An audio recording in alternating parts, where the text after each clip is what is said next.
Is my category updated? Let me check. Yeah, okay.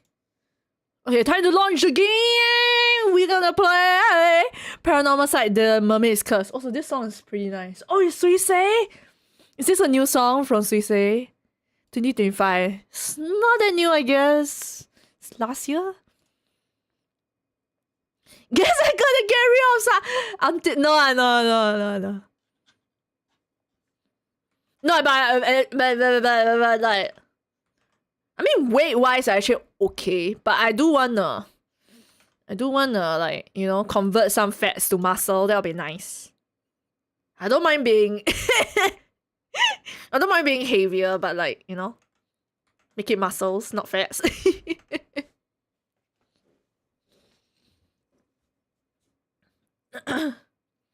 All the aunties, how about the uncle? Oh, cause usually it's the aunties that talk, not the uncles.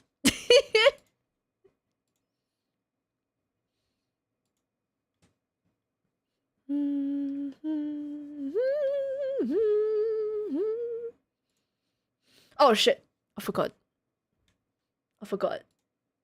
Y'all just hear me, but y'all don't hear the sound. Y'all don't hear the game. Quick. Change to the game. So I don't sound silly when I hum it.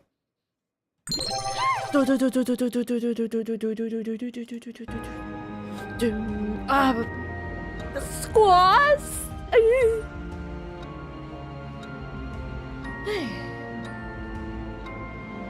Curve is XY. Wait, what? No, I don't have curvy body. I'm just a straight line, yeah. But that's my body type also. I never was the curvy type. My bone structure, my hip bone structure was never meant to be, you know. What?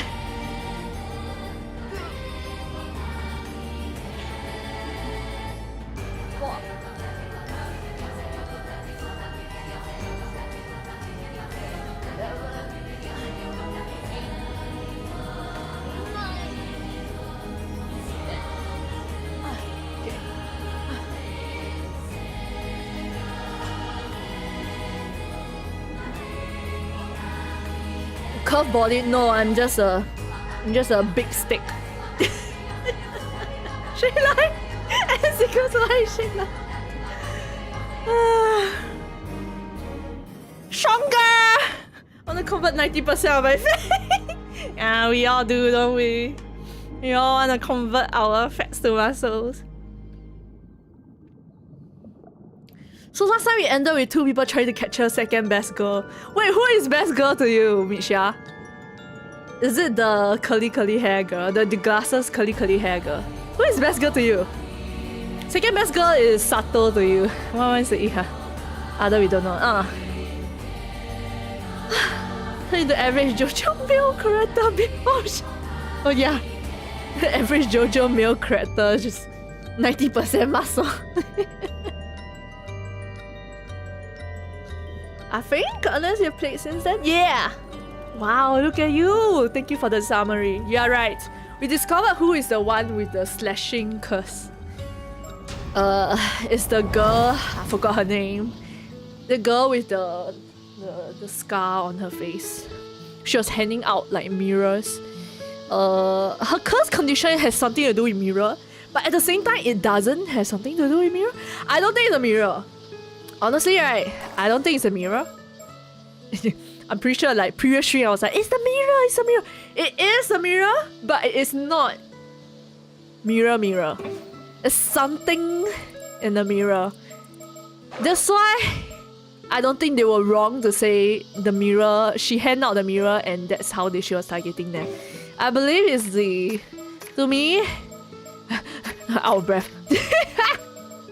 To me, I think the condition for her curse to work, to kill people, right? I believe it's the logo on the mirror. Oh, okay, there is a Kameshimaru. Okay, I don't think it's a Kameshimaru. That's the... see? I believe it's this logo here.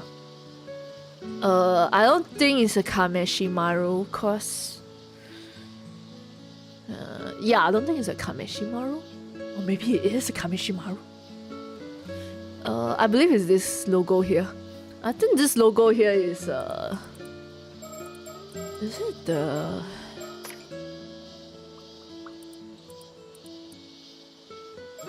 Let me try Seiman and Doman. I thought it had something to do with the Seiman and Doman. What did they call it? What? This warding thing. I thought it's from like this like era, the era where they have all those exorcist kind of people. I don't know. I don't know. I'm not too sure. But my personal theory is that if you have that sign on you, you are marked. So I think let's go through all the characters again. So we have Yuza, he's dead. Azami, he's dead. Mare, she's dead. Tsuyu, she's dead. Sato, she's dead too. Well, dead a few times, I guess, maybe. Soon. Tsukasa, she's dead. Wakamura is fine, I guess. The boys are fine. Tsutsui is the one that's going around killing people. Chie, she's dead. Yumeko, she's not dead. They are the outsiders. The people investigating haven't lost their life. Arnav is also... we are following Arnav right now, so... they're here to... He's here to write about his, like... Actually, I don't know if there's more to him than this, honestly. Whether... Maybe the fantasy author and occult journalist is just a front. And that he's actually something more. But at the same time... He writes a lot of books. It feels like it's a full-time thing, you know?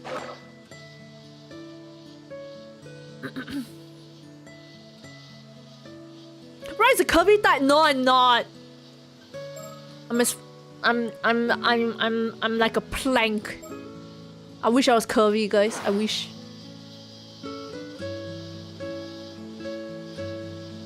I need to go back to the gym, says Ro. When's the last time you've been to the gym? Big juicy steak. Yeah, I'm just a piece of meat. Sean do what they can and the weak suffer. What the hell do you laugh?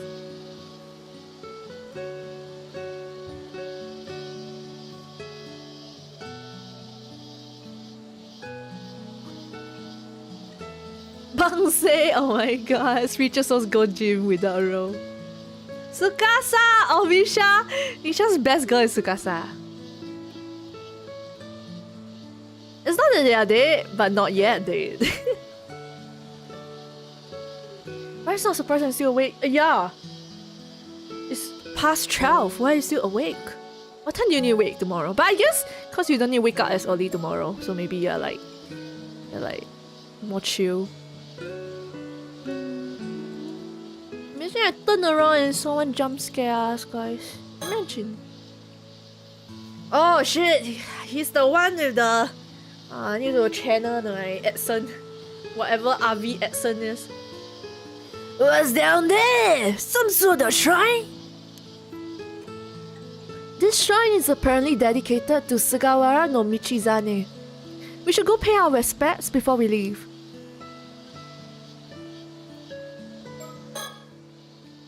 If Yao Bikuni really did exist, I wonder what sort of life she led.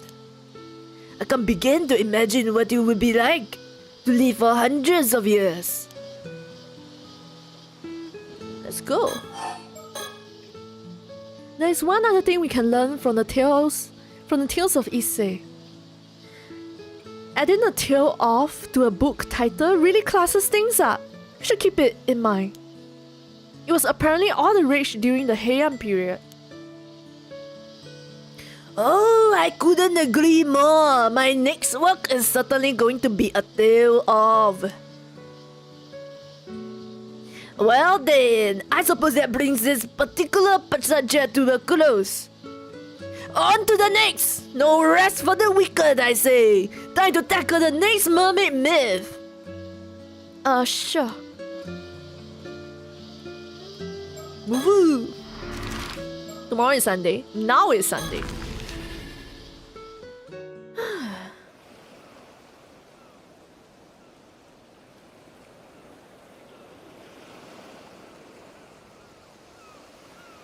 And here we find our next subject of inquiry.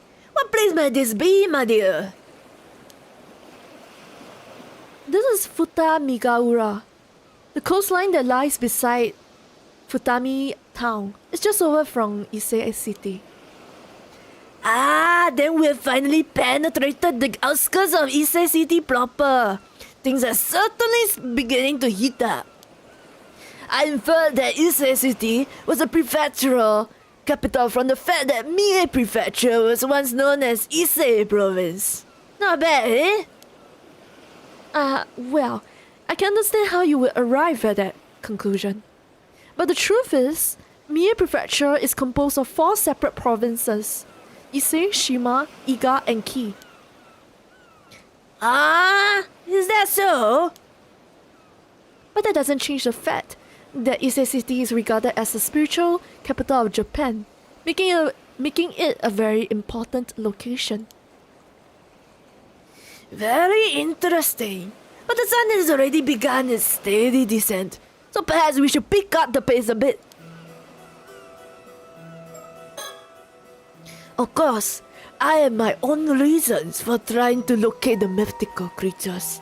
For now, I intend to scour this land in order to learn as much as I can about its lore and legends. I knew it. He has something.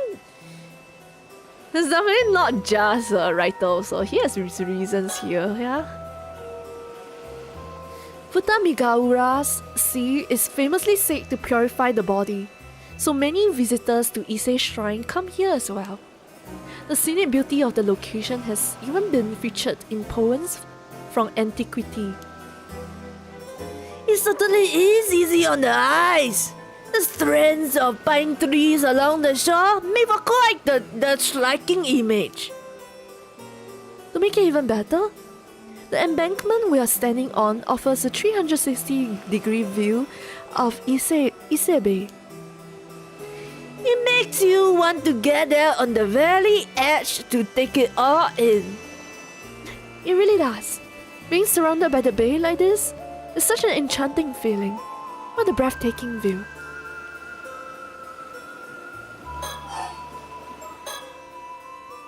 So, does this place have any legends featuring mermaids? It does. A record called the Kagenki was written by people at Horyuji Temple after the Kamakura period. In that record, there are a total of 6 instances of information concerning mermaids. 6, eh? That's certainly promising. One of those entries describes a sighting here in Futami, Ise Province on April 3rd during the 2nd year of the Embun era, which would be 1357. So, they even noted the exact day. How fortuitous! The passage is as follows. From the sea of Futami in Ise Province came Enmeiju, delivering perpetuity. So, what exactly does that mean?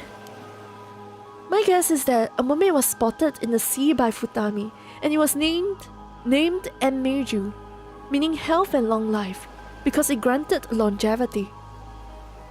Aha! It granted longevity, did it? Finally, we are getting to the good stuff. Yes, there's another account relating mermaids to Yao Bikuni. It seems the idea of mermaids granting immortality had already been established at that time. Indeed! And now we even have a name. So, what sort of mermaid was this? And what became of it? No clue. Again with the vague records? These people write down the appearance of some fantastical creature and then just let it wander off? I haven't personally gone over every bit of research on the matter, but I can speculate on the answer. Records of mermaids in other places also often refer to them by name. In fact, it may not have been all that uncommon for the people in the area to encounter them when these records were written. Let me see if I follow your meaning. The same mermaid will appear repeatedly, leading people in the area to grow accustomed to it. Am I on the right track? Exactly. I mean, you wouldn't bother giving a name to something you only saw once after all. These people may have even come to have a kind of rapport with the mermaids. At the very least, it doesn't appear as though they were trying to capture any. Mermaids that people didn't want to capture? Then they weren't seeking his flesh. Perhaps there was a way of obtaining immortality even without the meat. Maybe mermaid meat really was just tasty and nothing more. And if that were the case, then it makes perfect sense that they would view the mermaid as a divine creature. So they treated it as an auspicious being that blessed others with long life. You may be onto something there. The mermaid sashimi! I wanna eat sashimi too. This makes me think of that theory you mentioned about how there might be two different kinds of mermaids. Oh, you remember? I stand by my theory. There's the fish mermaid, which looks more like an aquatic monster or beastie. And the human mermaid, which resembles a demi-human or nymph. Indeed, that's the simplest way to describe it anyhow. Assuming the mermaid in question had a name, formed relationships with humans, and granted longevity, it stands to reason it was of the human mermaid variety. You have a point. The mermaids we've encountered thus far have all been caught in nets and appear to be more like fish mermaids. It seems more likely that the mermaids who grant longevity are actually these human mermaids. Interesting. That in turn would suggest... My word! Would this mean that one could become immortal without eating their flesh? I'm not sure. There are countless legends that reference the need to consume their flesh. But I can't help but feel like there's more to it.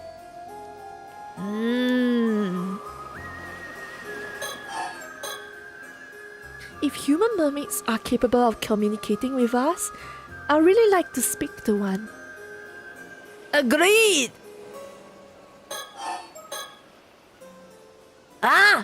Speaking of which, this is entirely unrelated, but there's something I've been wondering.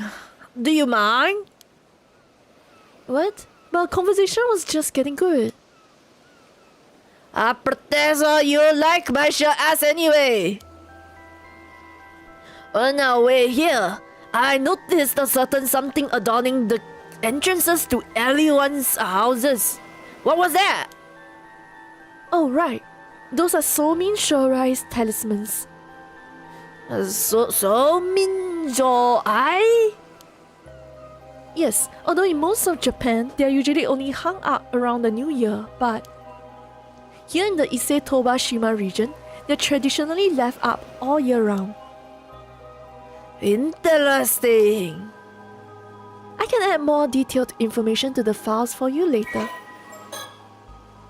A type of talisman inscribed with the character Somin Shorai Shisong, meaning descendant of Somin Shorai. These talismans come in a variety of forms ranging from smaller objects such as paper slips, wooden tags or hexagonal wooden charms to larger objects such as hoops made of entwined miscanthus, reeds or or a shimenawa, sacred ropes used for ritual purification.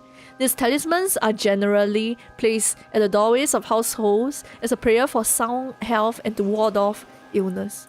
Many households in Ise-shima place Somin Shorai talismans at the entrances to their homes, usually in the form of paper slips or shimenawa.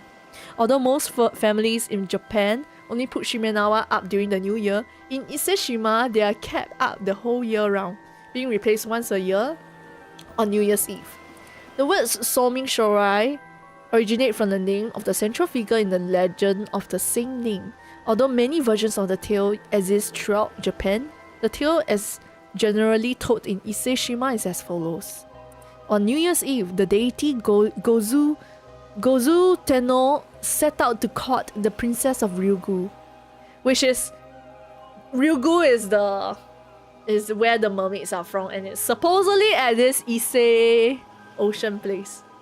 However, when night fell, he found that none of the nearby inns had a spare room to offer him, and so he turned to two brothers who lived by the sea for hospitality.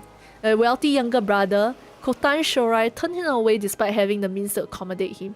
The elder brother, Somin Shorai, welcomed Gozu Tenno into his home, even though he lived in poverty. Pleased by the simple yet heartfelt reception he had received, Gozu Tenno rewarded this hospitality by sparing only Somin Shorai from a plague that ravaged the area the next year. Ever since, it is said that hanging a wreath of miscanthus reeds and a charm declaring oneself to be a descendant of Somin Shorai from one's waist will offer protection from plagues and illness. This tradition has survived to the present day, where such charms are now used as talismans for good health and well-being. Waist. You know what else happens at the waist? Getting slashed in half at the waist. That's what happens.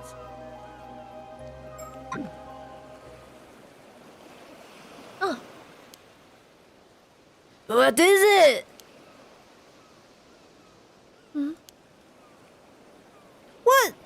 What is it? Now you're making me antsy. The mermaid has taken on quite a different appearance in modern folk tales. Come now, Seke! You realized something about those Somin Shorai, didn't you? You must share! No, nothing like that. It just made me think about how close this area is to the eternal world. Is it? What does that mean?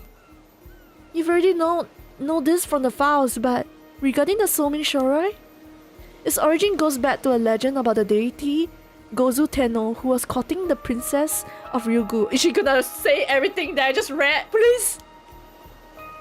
Ryugu, you say? That's right. Ryugu is close to this place. In other words, that places it very close to the eternal world. Yes, and furthermore, Gozu Tenno was also the guardian deity of the Gion Shoja temple. The very same Gion Shoja who gets mentioned in our good old friend, the Tale of Heike. So did this. What was it again? From the bells of the Gion Shoja echoes out the impermanence of all things, right? It sounds so cool that even I memorized it. Haven't got a clue what it means though. Yes, that's the one. As for its meaning, you can look it up yourself. Fine. So what you're saying is Ise-shima is a land with deep ties to both Ryugu and the Heike. And that is exactly why the Somin Shorai tradition is so well established here. That reminds me. There's something about Ryugu's princess that keeps bothering me as well. She certainly is mysterious, That reminds me about Futami Gaura. Hey, it's dark already. What the hell? Oh dear me! Our time flies when listening to your lecture, Sake. The sun has already gone down. I suppose I got carried away, sorry. Well, if that results in such a lovely view of the sea at night, I will not complain. You're right. Just look at all those stars. Ah. But look, the heavens are entirely enveloped in a shower of dazzling pinpricks of light. What a sight to behold! Would you happen to be versed in constellations, okay? Well, I've dabbled a bit in astrology, so I guess I know a thing or two. Excellent! Do tell!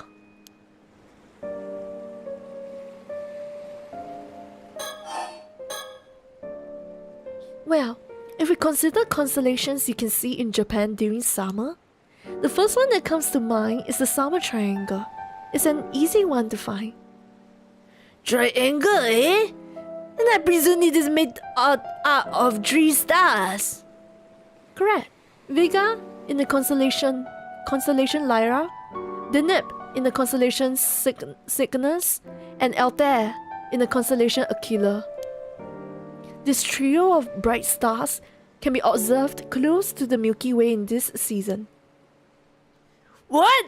I want to see! How do we go about identifying them? Well, first, low in the southwestern portion of the sky, look for a star that glows red, Antares of the Scorpio constellation. Southwest, you say? From here? That would mean facing inland and looking to the light. Okay, try to find a red star low in the sky and point to it. Deneb, Vega, Altair. Say to look for... Okay, let's just do it.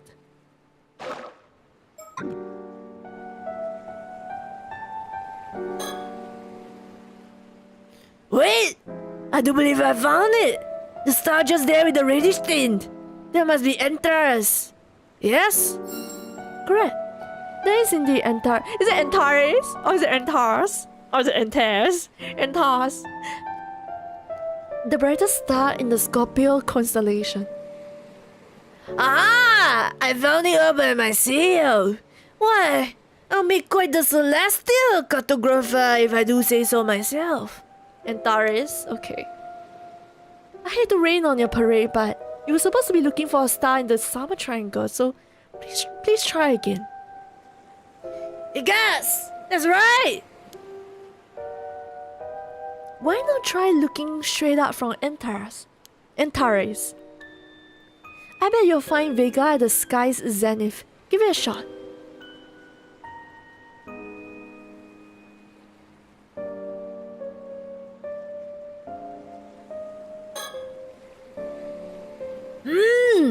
There! That must be it! Bingo, that's Vega, one of the 3 stars in the Summer Triangle. In Japan, Vega is also called the Orihime star, and is famous for its connection to the Tanabata Star Festival. Then that must mean the Hikoboshi will be on the opposite side of the Milky Way from that one. Exactly right. Can you figure out which one it is? One of the other stars in the Summer Triangle is in the same area, so see if you can find it. Oh no, it's on the opposite side. Eureka! I've spotted it! Oh, that's Altair, one of the 3 stars in the Summer Triangle. Part of the Aquila constellation, Altair is also known in Japan as Hikoboshi for its role in the Tanabata Star Festival. Oh, that means I've managed to spot both Orihime and Hikoboshi. It's as if I've drawn the 2 star-crossed lovers together with my own hand. How overjoyed they must be. Yeah. Nice work. I didn't expect you to be such a romantic. There's still another star in the Summer Triangle to find. It might be hard to see because of the angle. Right you are. It certainly is a bit tricky to see something directly above you.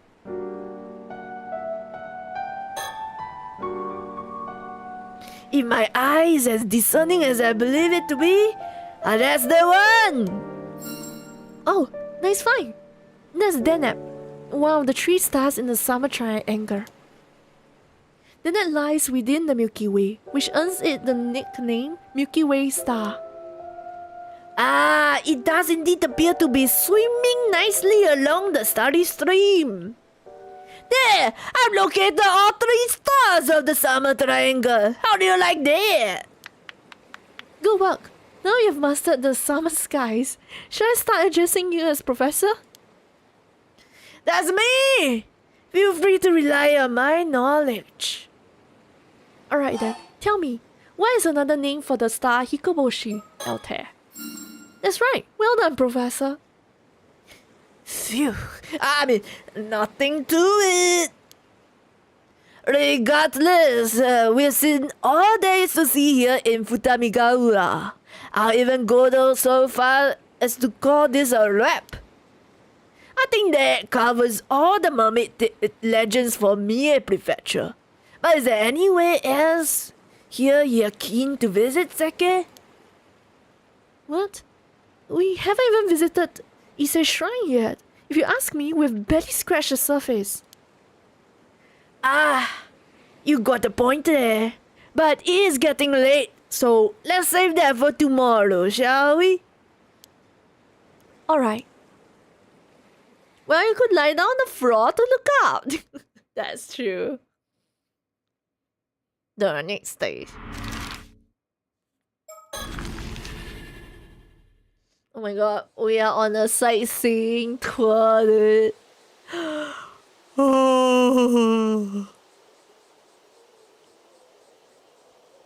Well, talk about the gorgeous view. It is something, isn't it? This is Mount Asama's observation platform. It overlooks Toba City on one side and Ise City on the other.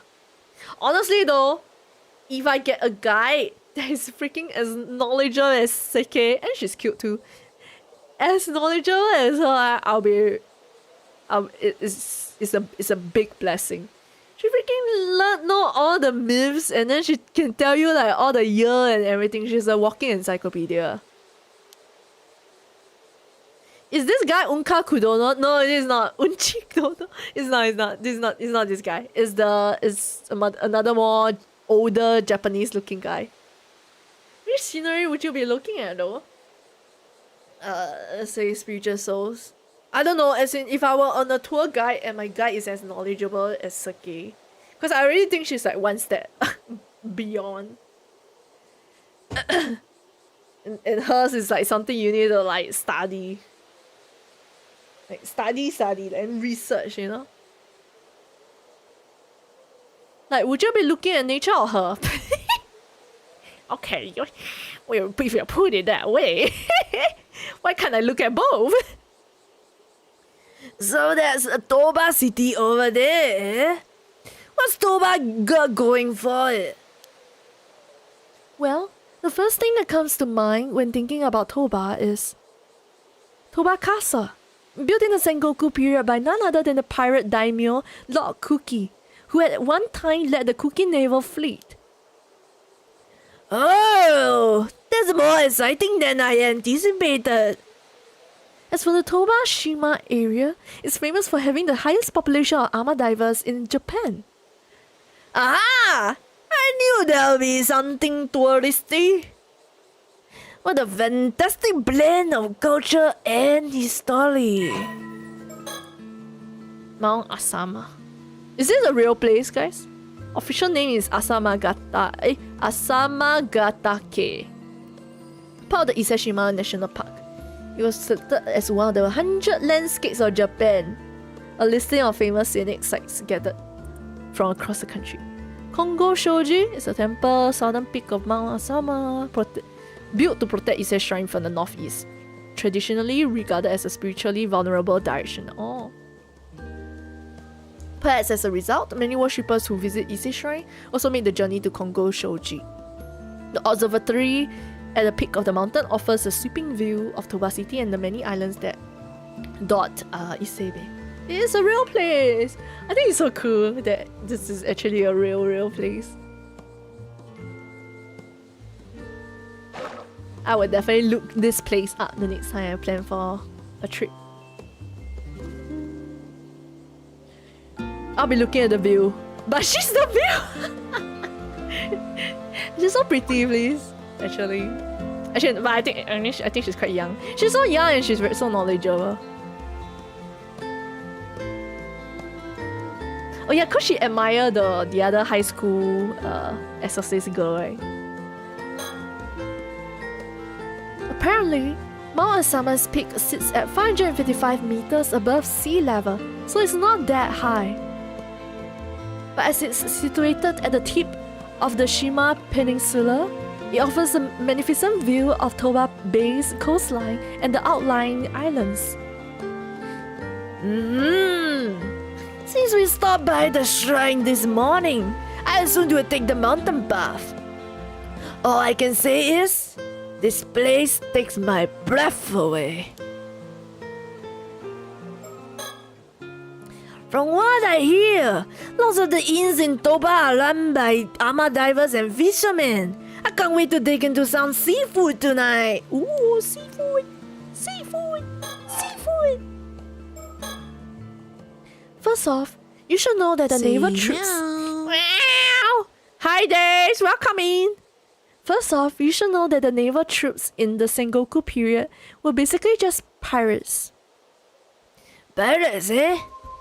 Yes, they would put together crews of rowdy sailors, arm them to the teeth, and have them patrol a designated area of the sea.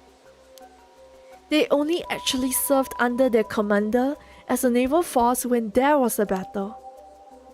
So that's what the Navy was like back then. A rat-tat bunch of pirates only caught on to do their duty in times of need.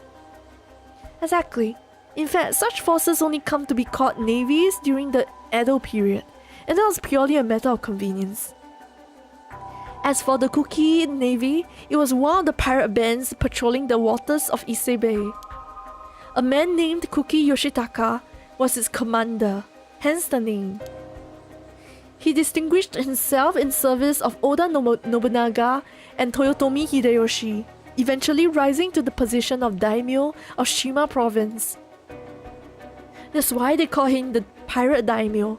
He started as a lowly pirate, but rose all the way to the top of the chain of command. Did you say Oda Nobunaga? Him I've heard of. He was the demon king of the sixth heaven, no? True, but that's a title he gave himself. Still, a pirate and a daimyo. What an enchanting combination. Pirates, huh? Are they related to the raiders then? Timeline is before? Or after? Before. Honestly, it doesn't really matter also, even if it's after, because they left the island by night time already, so they weren't there to help out with the slashing. Sake and what's his name? Avi. Sake and Avi, they spoke to the friend group, then they shared information, but later they left because Sake was not feeling well. I think because of the curse. The curse was very strong, I think, in that Kameshima. So they took the ferry back. The last ferry back. Then afterwards at night, then the killing started. She could feel the curse. Most likely. Because I believe she got quite strong. I believe her spirit sense is pretty strong. Help with the slashing? They also criminal. As in, they didn't...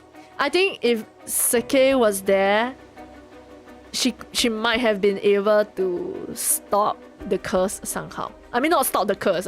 The curse was super OP.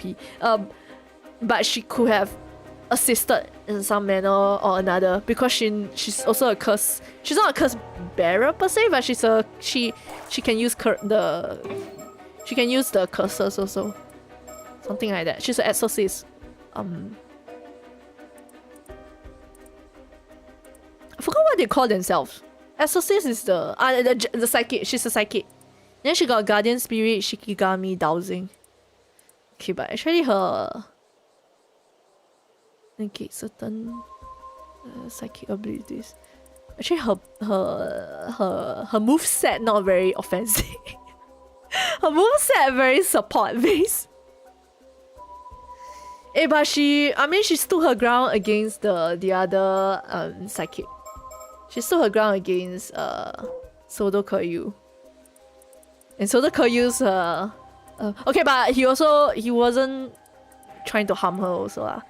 Sodo Kuryu's, I know his one also very useful, but he can inflict harm also.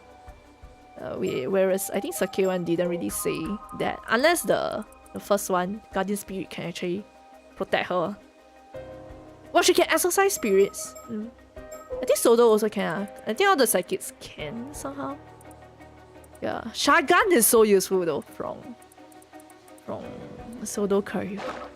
She trained them for so long. How can something be so cute be a criminal?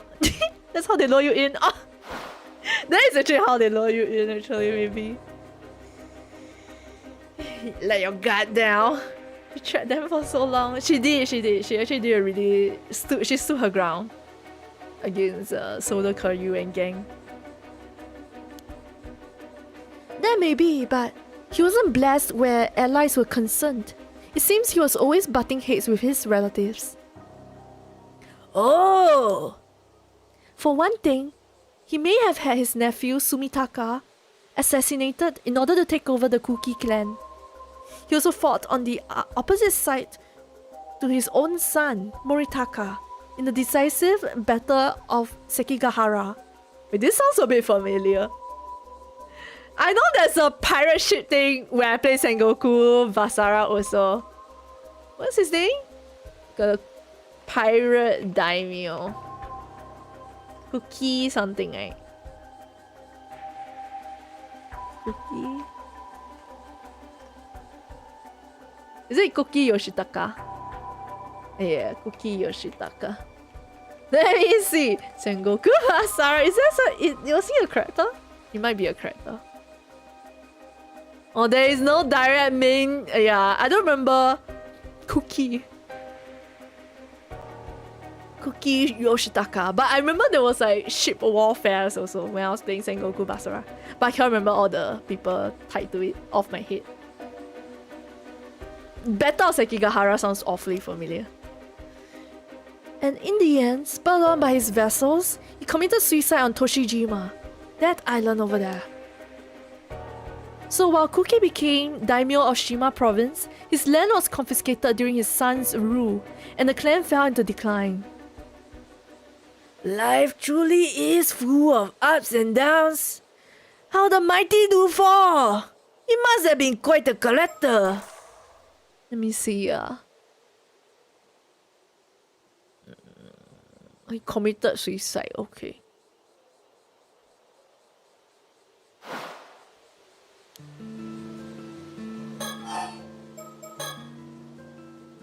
That reminds me, there's another fascinating legend related to the Kuki clan. Oh? Do tell! It's about Kuki Yoshitaka's nephew, Sumitaka. He had an extraordinarily beautiful daughter named Princess Hatsune Miku!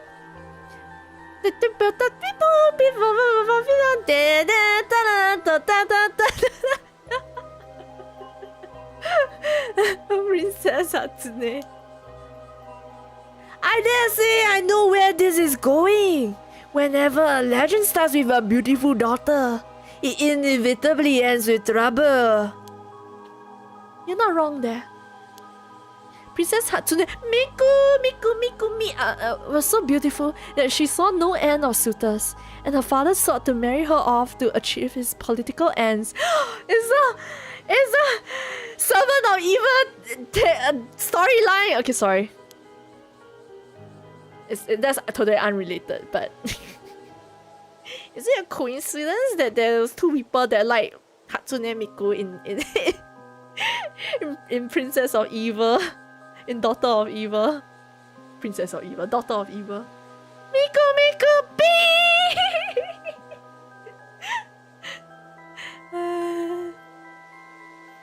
But the princess already had a lover, So she fought against her father's plans and even ran away several times, only to be brought home. I knew it! At last, that's what life was like for the daughters of powerful figures in those days. Well, Princess Hatsune Miku lamented her fate. Must I be cursed with such misfortune merely for my beauty? And she didn't stop there. May no beautiful daughter be born to this land again. Such was the curse she left behind, before throwing herself down a well. And so ends the legend. Not the one I'll call a happy ending. The princess may have had good intentions, but I'm sure no one else felt she was doing them any favors. Good intentions? That isn't how I interpreted it.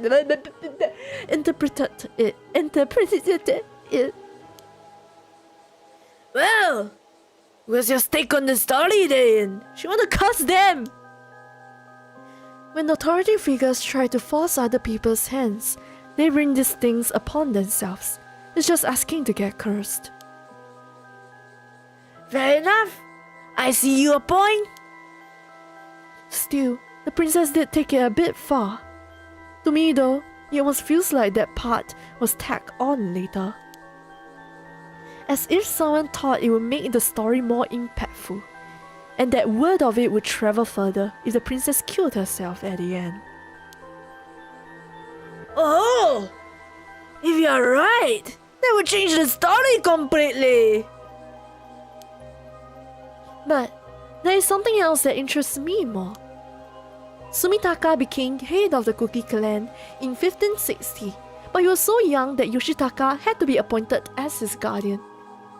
His exact age at the time isn't known, but the common belief is that he was about 8 years old. Nothing unusual there. Premature inheritances were a common occurrence in those days. But consider this. When Sumitaka died 24 years later in 1584, he would have been 32 years old. Yes? Even if we suppose the Princess Hatsune was 15, the ages don't quite add up, do they? Age differences weren't so much a point of contention back then, but even so, that is a bit odd. Which begs the question, did Princess Hatsune really exist to begin with? Miku beep! And even if she did, was she really Sumitaka's daughter?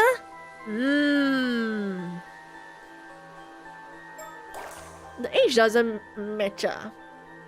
Sumitaka, basically, I think she was.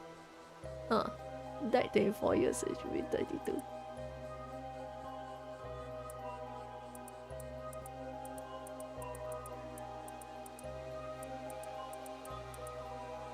I don't know. I don't have the year, the timeline to really tell. I'm just taking whatever they conclude, which is the age doesn't add up. That doesn't make sense for Hatsune to be Princess Hatsune to be the daughter of Sumitaka. And Agate Magatama was unearthed in the place where the princess was supposedly buried. But that could easily have been planted there to lend credibility to the tale. Well, once you start doubting, it's hard not to see lies everywhere. True. And the pursuit of the unknown starts with belief, doesn't it? Well said! A certain occult researcher taught me that one. You don't say! Okay, Princess Hatsune Miku! Shima province was home to a number of local clans, among which the Kuki clan was just one of the many pirate clans. Things changed when Kuki Yoshitaka correctly read The Changing Tides, allied himself first with Oda Nobunaga and then Toyotomi Hideyoshi, both powerful figures of the era.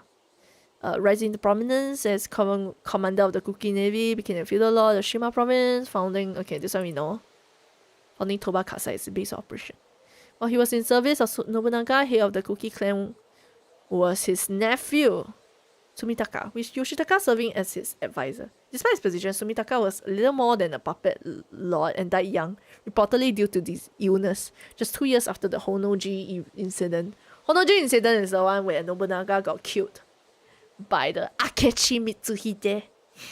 However, some theories suggest that he was actually poisoned by Yoshitaka as a part of a scheme to seize control of the family. Makes sense. Kuki Sumitaka's daughter, Princess Hatsune, was said to have been a woman of great beauty. Sumitaka planned to marry her as part of a political marriage. She don't want. She got a lover.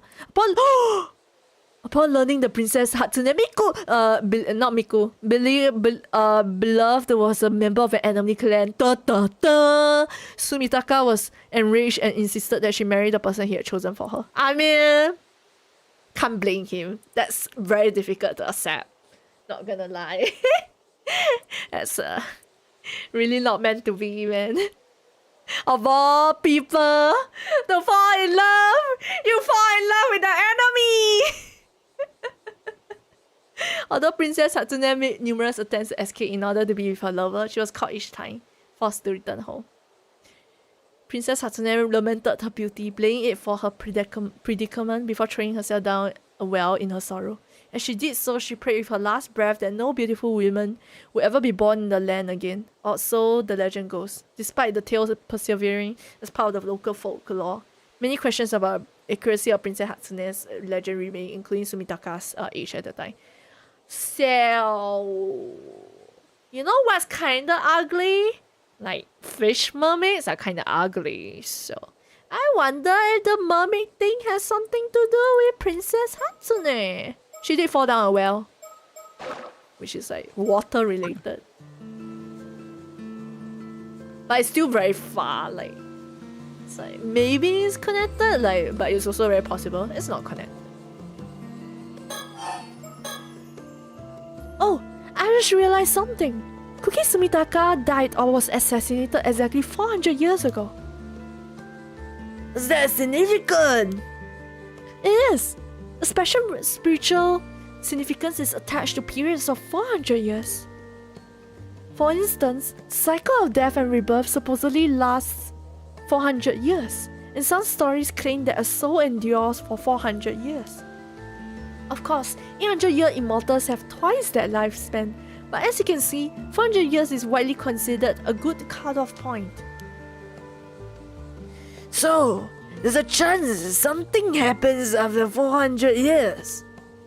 Because of the raging waves or tides. Maybe. In any case, we should probably tread carefully here.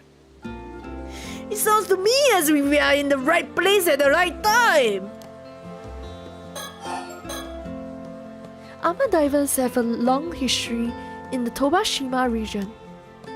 Evidence indicates that free divers have been fishing in the area since ancient times. You don't say! Most notably, it is said that Oben, who once presented an abalone to Yamatohime no Mikoto, was the very first Ama diver. In fact, there is a shrine dedicated to Oben in Kuzaki that is considered a sacred place to Ama divers of the Tobashima region. Is that so? She must have been truly legendary! Moreover, there are several poems in the famous 8th century poetry anthology Manyoshu that depict the Ama diving in Shima province. Ama divers also appear in dozens of ukiyo-e from the Edo period. Clearly, they were a popular theme. It's quite incredible to think that their method of fishing has not only endured for so long, but has been recorded in such exquisite detail. There is another point worth noting.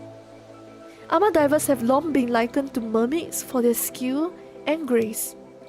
You could even argue that the Ama diver culture that is so deeply rooted in this place is interwoven with the region's mermaid legends. Ah yes, there is a theory that the mermaids of Ise Bay were simply Ama divers. It does seem likely there's a connection between the two. I wouldn't be surprised if they were the originators of the legend. Perhaps, but I'll be beyond disappointed if that's all there is to it. Oh, right. By the way, there's another legend surrounding the armor divers of the Tobashima region regarding something called the Tomokazuki. Oh! Tomokazuki! That's the first curse, so-called curse, weird thing we encountered when we playing as Yuza. He's swimming, then he see himself, then he touched the Tomokazuki.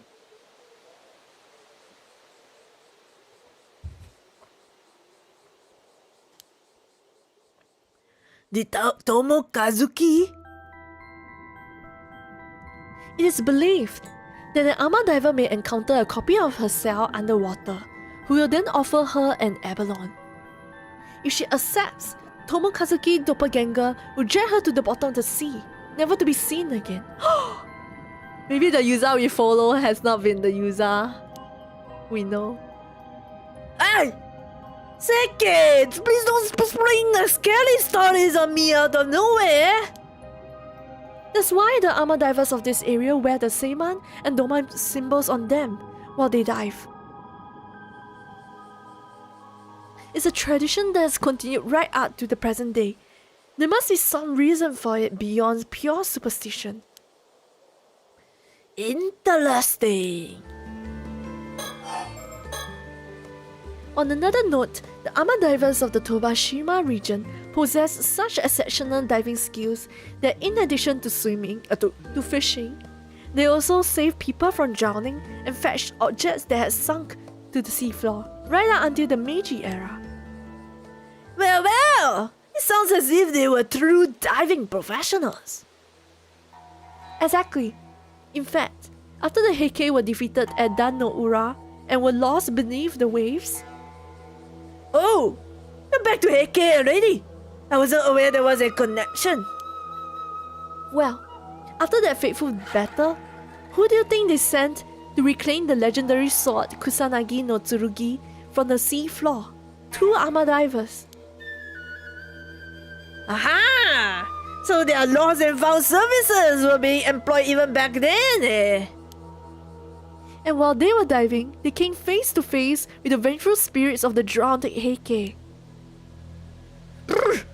Seke, please! You're going to give me nightmares!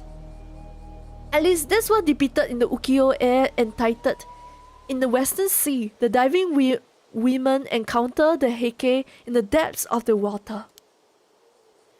Such a deep connection! To think that Heike were even once depicted with armor divers! They truly are a symbol of the Iseshima region. Yes, but the setting for the ukiyo-e is Dan no Ura, which isn't anywhere near here. Still, it does go to show that armor divers have held a deep connection to the sea for a very long time. And when we're talking about Tobashima region, armor divers are always going to be the key players. True. If you ask me, they should be brought up before the pirates. Mind you, the Navy had a crucial role to play too. Right, well, as fascinating as all of this has been, Seki, I'll say it's high time we return to our primary topic of interest here. Oh, and what would that be? Mermaids. Personally, now that we've visited Ise Shrine, I'm more or less satisfied. Seki, you disappoint me. We didn't come here purely to chase legends, did we? Oh, and here I was hoping we could move on to buying souvenirs next. You know perfectly well that the true purpose of my voyage is nothing more or less than a treasure hunt. Right. Of course. Of course, I'm sure all this information we've been gathering will come in handy as well. First thing first. Why are you facing me? First thing first, let's head back to the inn. From there, we can plan our next move. Why is he facing me? He pointing to the place he's going, I guess. He was like facing me. Don't perceive me! Don't perceive me! Treasure hunt. Well, you are the treasure here. Wow, look at you. Oh, it's a Kamishima Maru. Now then, I believe it is time we discuss our strategy. Sure. What do you mean by strategy? It should be obvious. We must reflect on all we've learned if we want to move forward. It seems to me she knows her fair share of both useless and useful facts. It's time we get down to business, though. Some of the notes I've taken, the information in them is not substantive and likely of no use. Then why did you take them? Oh, Is this the business card from the guy we met earlier? it is! We managed to glean some surprisingly good information from that exchange. Wait, the logo, you see that logo? It's that logo again! First thing first, let's head back to the inn. From there, we can plan our next move. Pardon me, but would the lovely lady and handsome gentleman be willing to spare me a moment? Why yes, the gentleman does have some time. I suppose that makes me the lady then. Oh, it's you. You've been following us for quite some time. Huh? He has? For how long? Since the Issei Grand Shine, I believe. Truly, maybe you could try to keep me apprised of things like this in the future, Seke.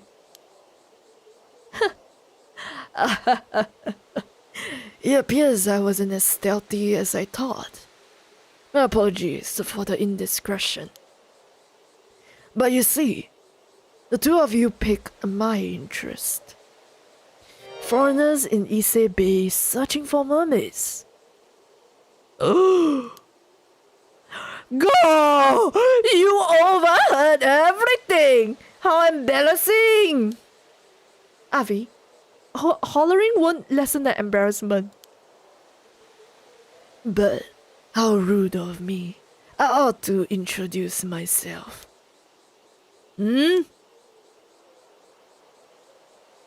I'm an event planner here in Issei City. My name is Kipe Ikoma. Oh, a fancy business card and everything! What a charming fellow. Look, it's this logo!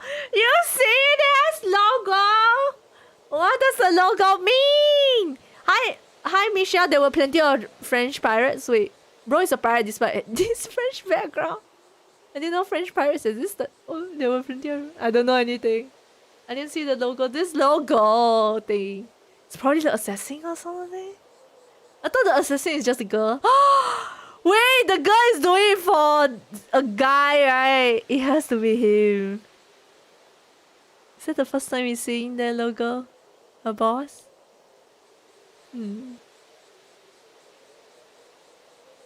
It came from all over. A British pirate essence from 1950s movie. Oh. Let's see! You know why he hand out his business card? So he can kill them anytime. Let's see! Sala planning, eh?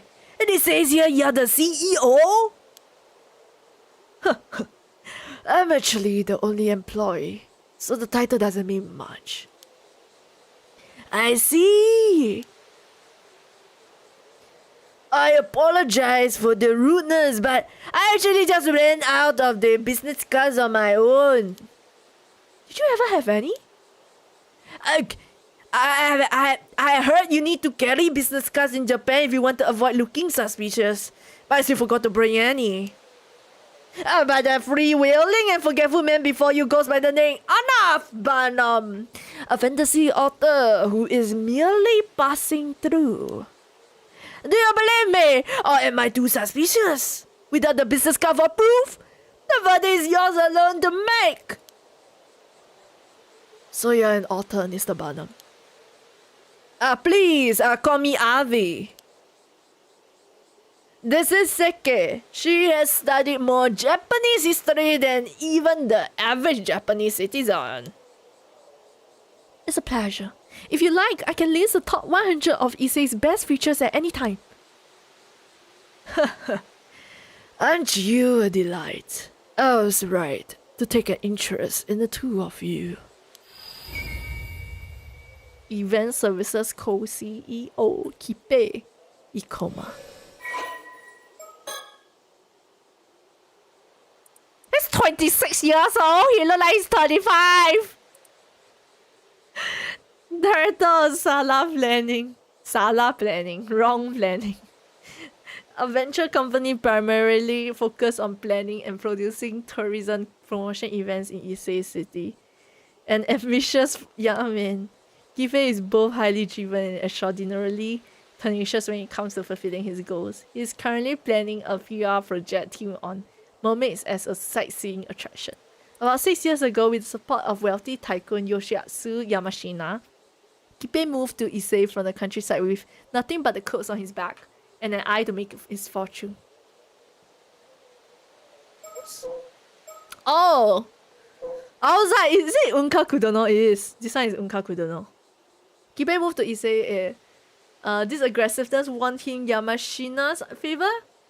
After several years spent building up experience as his assistant, Tycoon granted Kipe an investment with which he started his current company. Although Yamashina could be said to be particularly strict with him, this is a reflection of the high expectations he has for his future. Kipe is often told that he looks old for his age. Yeah, but as this means he is not taken lightly when doing business, he sees it as an advantage.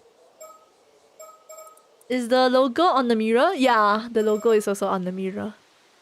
Who's boss? The girl with the scar. The girl with the scar is doing it, has a boss. She's doing the killing, the grunt work, but she's working for someone. So we need to figure out who is the one she's working for. It's very likely it's him. Forgive me for my bluntness, but would you mind sparing me a few moments? I'd love to talk a little longer. I suppose that could be arranged. I am not sure if I should trust him. Entertaining a weirdo might prove to be a pain. You of all people say weirdo. That's it! It seems he's also interested in mermaids. Perhaps we could get some information about him. The truth is, I'm currently planning a promotional tourism campaign for the Iseshima region.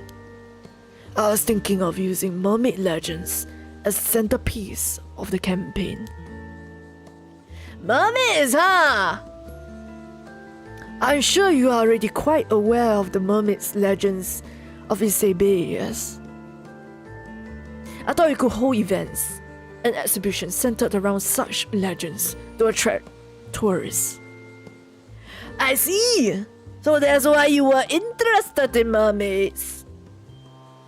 Additionally, the Iseshima region is also famous for its pearls. I believe mermaids and pearls naturally complement one another. True. There is also the famous legend that the mermaid's tears turned into pearls when they were washed away by the sea, by the ocean. Oh! Such a story would do wonders for driving tourism to the area. Does this project mean you are knowledgeable about mermaids in Issei then, Mr. Ikoma? I suppose it does. I know a fair bit. For example, there are some mermaid legends that most people have never heard of. Oh, do share! A long time ago, there was an island south of Kamishima known as Taishima. Have you heard of it? I'm afraid I haven't. It rings a bell. It was also called Taishima by some. That's absolutely right. It is said that once upon a time, 3 mermaids lived on Taishima. Wow! 3 of them?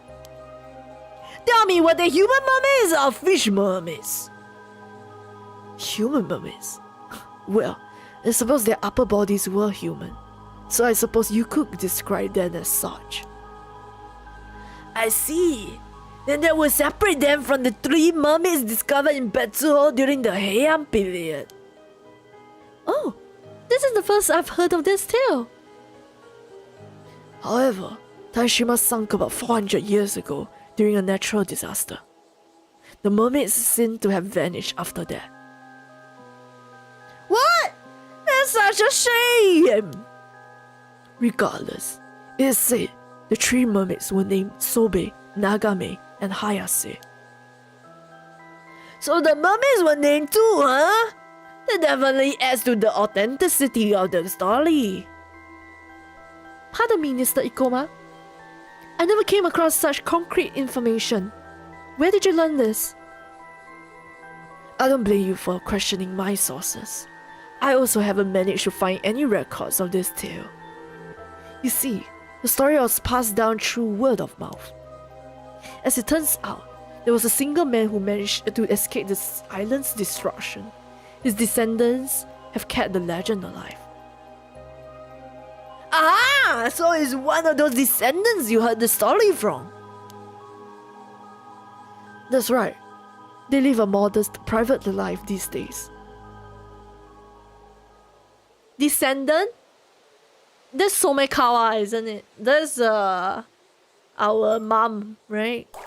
Because she's one of the people who survive. Isn't it? But they say it's a guy there. A lady? Eh, no, they didn't say it's a guy. Oh, no, it is a guy, yeah.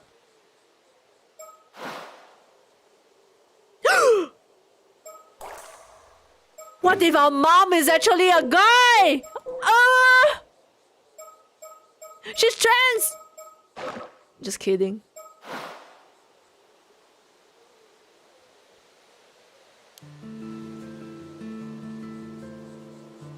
How dare he question our encyclopedic QT? Yeah, how dare he questions Seke. Our mom is trans? Ro came in at the moment. I'm like, is she trans? No, they say there's a guy that survived and he talked about how there used to be the 3 mermaids at Taishima. And then, but the only other survivor we know from the Taishima island is our mom. Okay, but she's probably one of the mermaids, so I guess the survivor is someone. Eh, no, she's a descendant. Wait, is she a descendant? She's a descendant, right? The mom is a descendant. The mom is not a mermaid, right? Is she a mermaid? I just realized that we know for the longest time we thought she was a mermaid, but she's a descendant. We still don't know. Yeah, that's fair. We still don't know. But I just know there was a part that they thought she was a descendant of the raiders, and so they didn't like her because they feel like she's a descendant of the raiders, and that's why the sea is angry at them. But she's actually the opposite. She's like part of, like, you know, the raider, the people that got raided, you know. She's the descendant of one of the people in the island that got raided instead.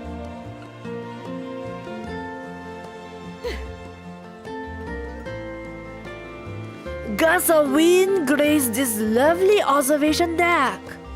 Oh, that's all. So this young man is actually a CEO, though I'm not sure if I'll call him young. His gaze has a piercing quality to it, and there's something off about his smile. Everything about him feels older than he looks. Are you mermaid? Merman? I would love to inquire deeper about these Taishima mermaids. If you don't mind, could you share the identity of this descendant you speak of? My apologies, but I'm afraid I cannot oblige. She's not the friendliest sort. Frankly, even I have trouble getting her to open up. No matter how many times I visit her, I always feel like I am only getting part of the story. I see.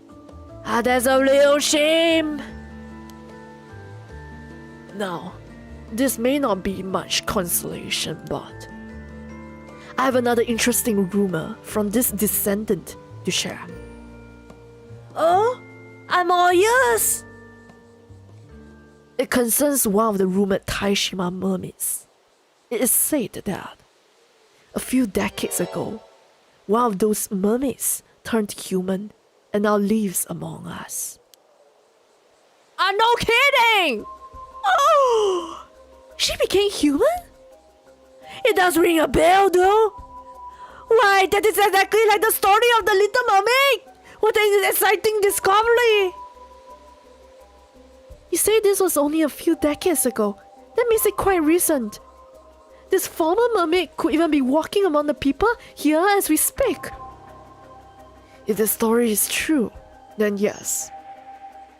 However, I'll concede that even I find the story hard to believe. It is a little fantastical.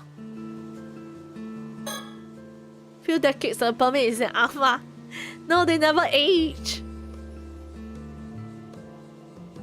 By the way, may I ask why you're searching for Isebei's mermaids, Avi? No particular reason. I just thought it'd be fun to wander through some sightseeing areas related to the mermaid folklore. That's all. I see. Well, since you've traveled all the way to Japan to sightsee, I'd love to ask you some questions. Was there anything missing from the areas you've visited that you think might have made your trip more enjoyable? What about those photo spots you put your face in? Oh, I know those. I love them. Really? Are they that interesting? They're the Japanese tourism classic. It would be nice to see more of them. Agreed. If I saw one, I would certainly take a photo with it. Oh, and please sell more of those little pennant flags. Oh shit, my accent got mixed up with it. Oh, those little pennant flags. I can't resist them. I see. I truly appreciate the input, but perhaps things are fine as they are. Are you? I give you the input, then you're like, I think it's fine. Bitch! Then you take my feedback for what?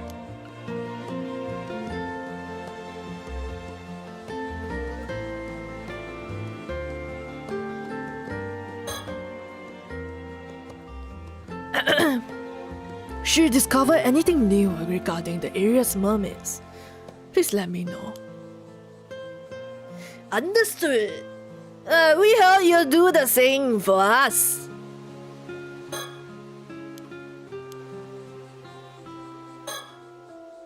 Amazing! A brand new mermaid legend!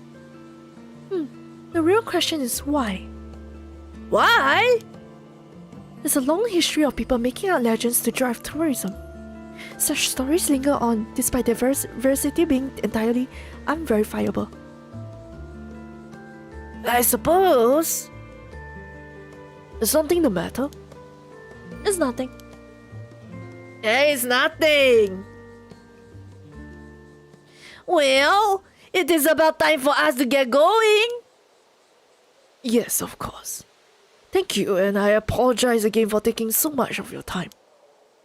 Actually, since you've come all the way to Japan, if anything happens to you during your vacation here, or you need any other help at all, please feel free to give me a call. I am quite familiar with all sorts of businesses in the area. For example, I could put you in touch with someone should you be looking to interview armor divers. Oh, really? That's a very kind. You're not just saying it as a formality, are you? Free-spirited lad like myself will not hesitate to take you out on an offer like this. I will call you. Please, do not hold back. I'll leave you two to your sightseeing. Please have a good time. Ding ding ding ding ding ding ding. Flashback end. If mermaids really did live on Taishima, it is certainly worth investigating. This map looks quite old. Exactly! It is also the precise reason I have come to Mie. That logo again! To put it simply, this is no ordinary map. This is a mermaid treasure map. A mermaid treasure map? Allow me to explain. I worried yesterday that Seke might struggle to sleep on just futon in a tatami room like this, but she looks well rested. So I suppose she's used to it. I, on the other hand, was too excited to get much sleep. I found this map in the old family storage. It was left behind by my great-grandma. If she's a great-grandma, that would make her my great-grandmother's sister. I heard she was exiled from the Lunar Light family because of her eccentricities. There's a Colette! She was quite fond of the occult and amassed a number of suspicious curios over her lifetime. As a child, I loved searching through the storehouse that housed the collection. It was like a treasure hunt of wonders. A demon's tale, a yeti's bone, a book of black magic, Ogopogo's do, a piece of a UFO, a crystal skull. I cannot vouch that any of it was authentic, but it was still so exciting to look through. It's no exaggeration when I say that this very storehouse is what led me down the path of becoming a fantasy author. I suppose that's the kind of formative experience an occult writer needs. Just so! I had to thank my great-grandmother. She's the reason I can put food on the table. And among the items in the collection was this. I see. A mermaid mummy. Precisely! They were rather prevalent at sideshows and the like all over the world in the 19th century. Mermaid mummies from Japan were quite popular because of their high quality. A number of them even made their way to Europe. Huh.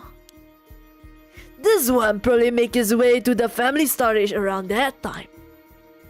He was probably passed from one seller to another until he ended up in my great-grandmother's hands. How are you so sure it was made in Japan? Well, you see, I gave this mummy a thorough investigation. I even took it apart. Sure enough, it was made of wood and paperclay. Oh, I thought he was when he said he had it, I thought it was just a picture. He had a freaking mummy! But lo and behold, I also found this map inside. Truly? You found a map inside a mummy? Whoever made it all those years ago must have snuck the map inside. I doubt my great-grandmother had the slightest idea it was even in there. That's an incredible discovery. It is simply tantalizing, is it not? There is not a doubt in my mind that it will lead to the most thrilling discovery. A mummy dummy? That's disrespect. Taking apart the mummy dummy.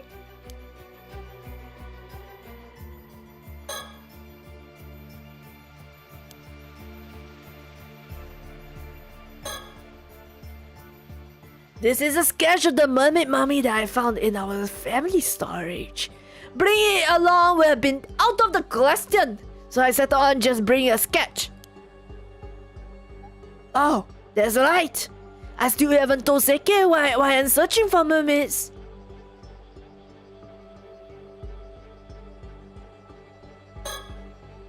It's Ikoma's business card. He's the CEO of the event planning company we ran into earlier.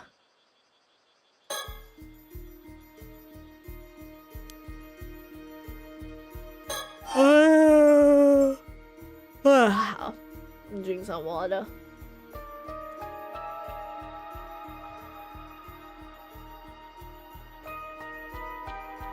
Yeah, Rest a while.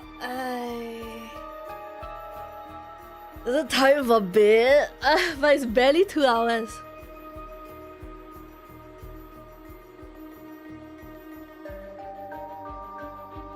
But I do feel sleepy. I think it's because I didn't take. Did I take a nap? I didn't take a nap today. Guys, I didn't take a nap today. Gasp. Ah! Yare. Yeah. Ojo-sama. It's time It's to go time to to go bed. to bed. Also, no, but also today's paranormal site is very fake on the folklore. I want to get to the killing part, but no choice because you had to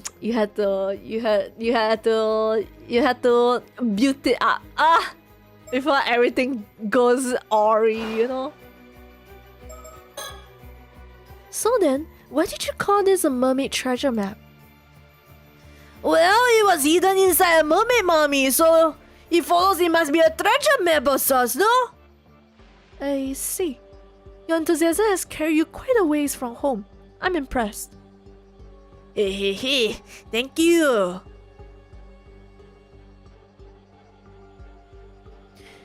I have no doubt our treasure lies somewhere in Ise Bay. What a shame there is no ads to mark the spot. Indeed. And this leads us to our first conundrum. Any ideas how to decipher this map, Aseke? Put me on the spot, why don't you? But it does look like something is written here. Do you know what it says? That part. I actually did some research on that. Apparently it says search the 95th. Search the 95th? It sure makes it sound like it leads to a secret location of some sort. Yeah, and it must be related to the mummies. Aren't you just itching to find it? You know it. I knew it. I'm counting on you to help me solve the map's riddle.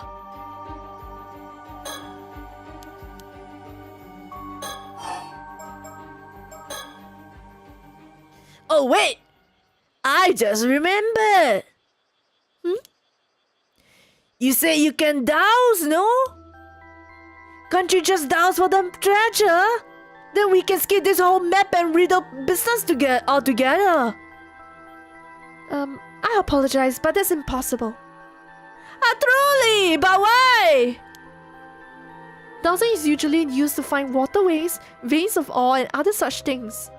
My dowsing, however, can be used to find people and objects imbued with spiritual power. However, I must be familiar with the spiritual power that I'm looking for. I see. In other words, you wouldn't be able to find a treasure you've never seen or heard of. Yes, the distance from which I can detect the source also depends on how strong the spiritual power is. Hey, this is not quite the superpower I thought it was. I say we've had enough of a diversion. Let's get back to investigating your map. To be frank, I didn't just come here to solve the map's riddle. My real goal is to find an actual mermaid. Oh, yes, I had a feeling that was it. So you already knew! This sure has some keen instincts.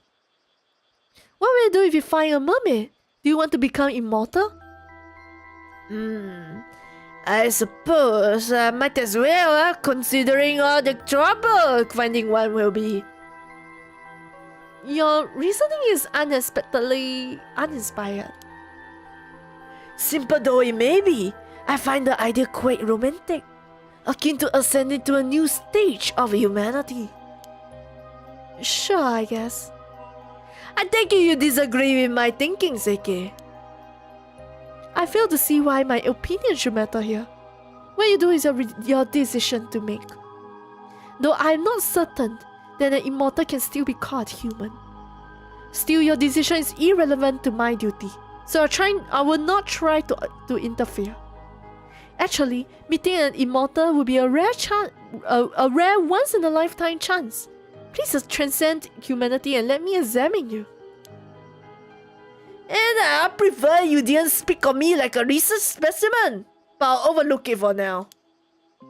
Though I do wonder if immortality will actually bring you any happiness. When you look at old folk tales, it tends to be less of a blessing and more of a curse. Jeez! Don't say that after I already made up my mind and everything. Well, I'm sure you'll be alright. If you're tired of immortality, you need only embark on a journey, like a modern-day Yao Bikuni. That is one way to look at it. Though I think the nun part might be an issue. Well, I shouldn't get too far ahead of myself. There's no immortality to be had till I find mermaid flesh to bite into.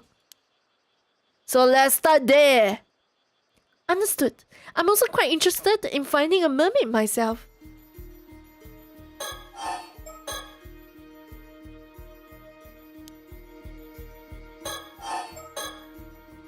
Searching just for mermaid meat alone seems like a waste. Agreed! The best way to go about this would be to find a living human mermaid.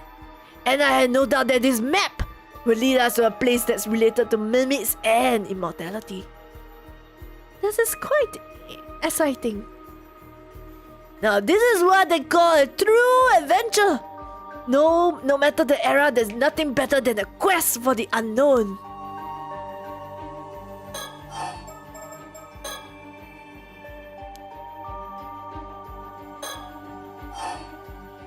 Let's take a good look. No? Did you notice something? Oh wait, no, what was it? Oh? Did you notice something? It looks like something's written on the other side. I see. I knew I might have missed something. What? Are you really researching or investigating? How do you not flip your freaking puzzle piece thing? I should carefully hold the edge when I want to look at the other side. Seke, do you recognize the symbol on the lower right? It appears quite similar to Sanskrit. However, I don't recall a character quite like this one. It may be a mark unique to the cartographer, like a signature. Oh. If that's the case, it's irrelevant to our investigation. Very fast to judge it irrelevant, huh? I agree, though my opinion will change should we come across the symbol elsewhere.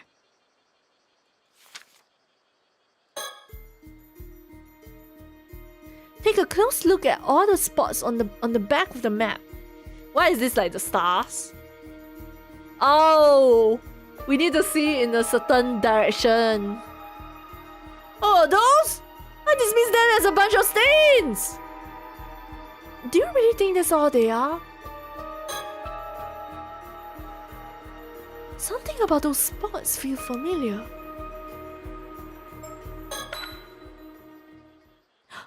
Eureka! Inspiration strikes! I figured it out! It's a bit hard to see what you mean when looking at the back of the map. Can you point at the front? You make a fair point. I may be less inspiration struck than I first assumed. I have to think on this a bit more. What do you mean?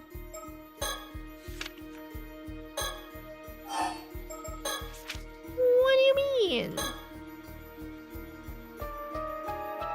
It's a map of Isebe. Judging from its condition, it is quite old. If I were to guess, I would say that it's over 100 years old. No, perhaps even more than 200 years old. I am gonna guess. I have my hypothesis. You just say that this one is by a cartographer, right? So it's related to the pirates. So I think this one is from maybe this one is from Cookie, and then Cookie killed who? Killed his nephew. Killed his nephew, right? Or something. Then maybe anybody with this mark, they can slash in half or something. Something along those lines. Because they don't like the person with this sign. I wonder how old it really is. The phrase "search the 95th" is written on the map around the location of Ise province. Where is the traveler? Oh shit. I'm screwed. Here. No doubts he is here! Behold! Huh? Huh? Why there? It felt right. I hope you don't mind me asking, but would you care to show me a more definite location? Oh, dang it! I may be less inspiration struck. Let me look at it again.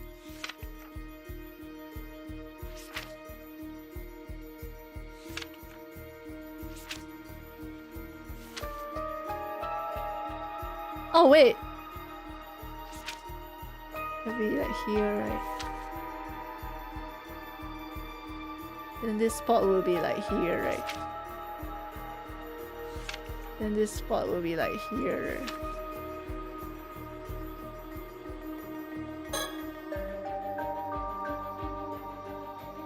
Look closer, isn't that Taishima?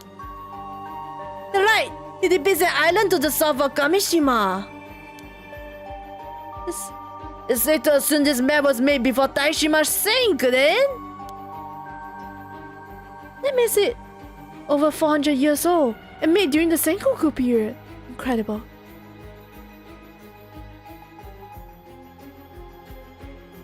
Is it possible to flip it upside down? No, you only can flip like that.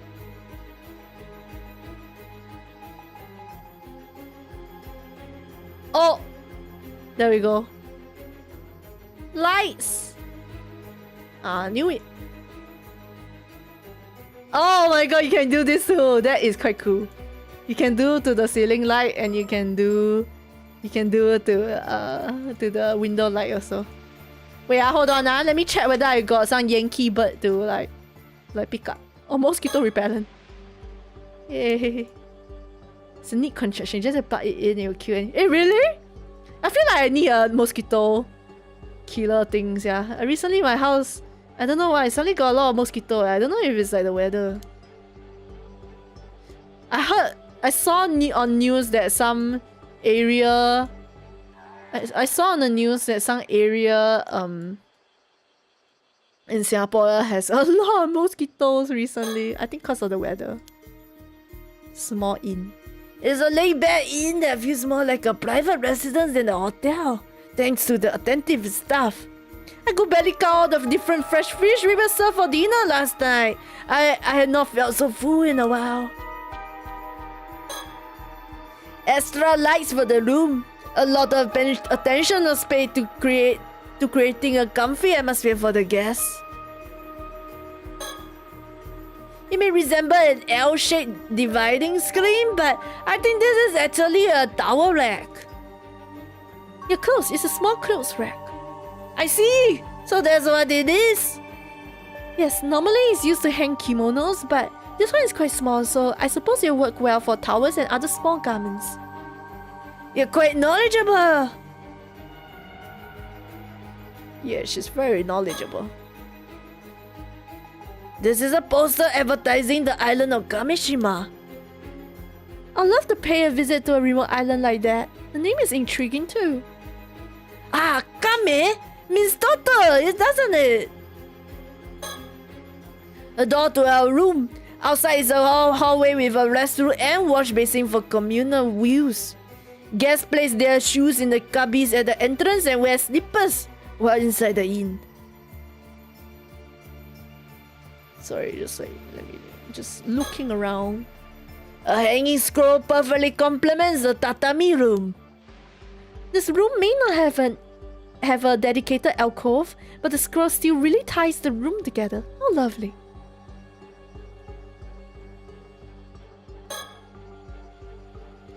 Light is passing through the windows. It's hot outside, so I'll leave them closed. Dried flowers. I suppose this is the embodiment of the Japanese concept wabi. Wabi, or however you say it.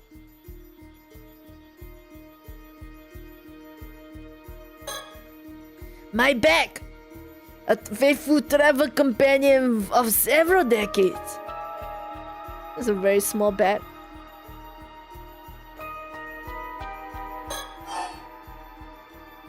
Let's go back to Hakone. Hakone is nice. Oh yeah, because we didn't do a lot of things in Hakone, right?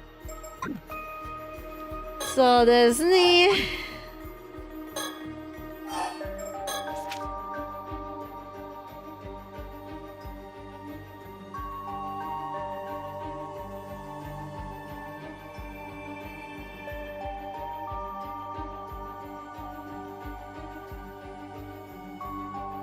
$95.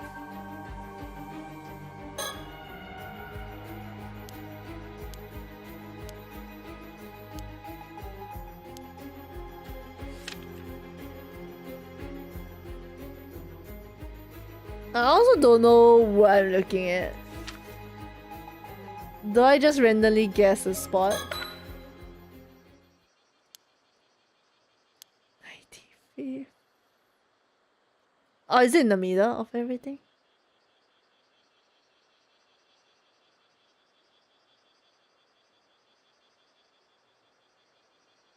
This is Taishima, right? Kame. I don't even know which one is Kameshima, dude. I'm gonna guess this is a Isebe. What if I click here?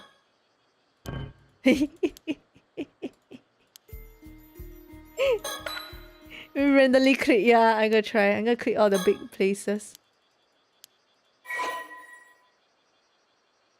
Oh shit! I need to enter the name! Kameshima.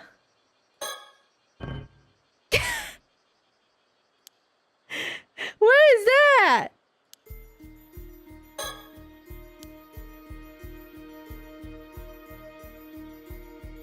Oh, it's Taishi. It's south of Taishima. Wait, this whole place is Taishima or what? I'm cook. I'm actually cook. I don't know. But I'll try.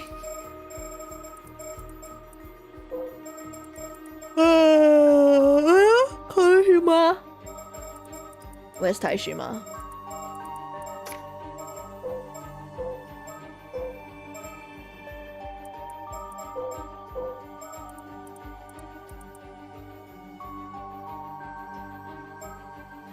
Oh, what if I just type Taishima, right? Does it work?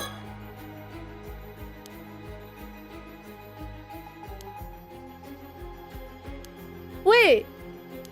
Wait, hold on. This one is... This... No more mistakes from me. Yeah, is it? Wait, which one is he? Here.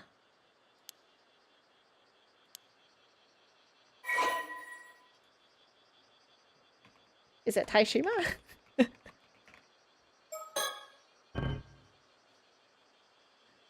No, this is Kameshima, right? I think this thing is Kameshima. This kind of look like a turtle if I squint my eyes a little bit. Let me try to find out where's the treasure. Where is the treasure? Put the map down. You have the map to match? Well hidden. Oh, maybe I ask her. Oh, I believe I noticed something about the map. Would you like me to share my discovery? You have? Tell me!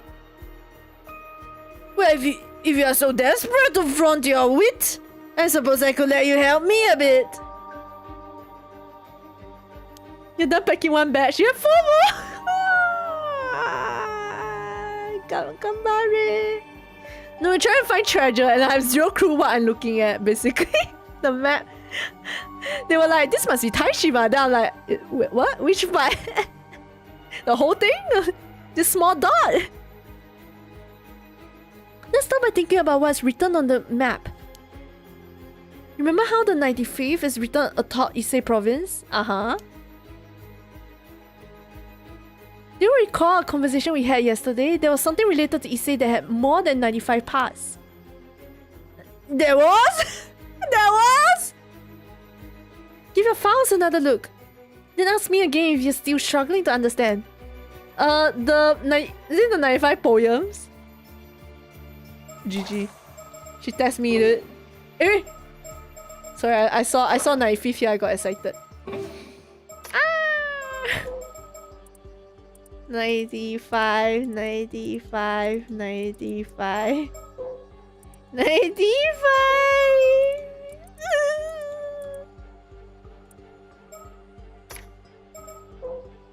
Is it 95 poems? No, it's 125! Wait, episode 1, episode 6, episode 9, 23, 69, 95. Hikoboshi! Hikoboshi? But isn't that the star? It's Hikoboshi, I think. Hand that over!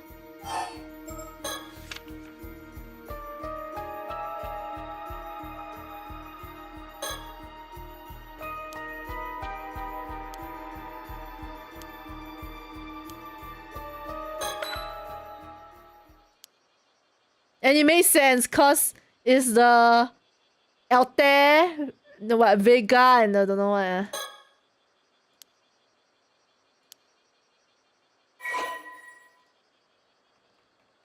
Oh shit! Actually, the name of the poem is called Hikoboshi, but it might not be the place.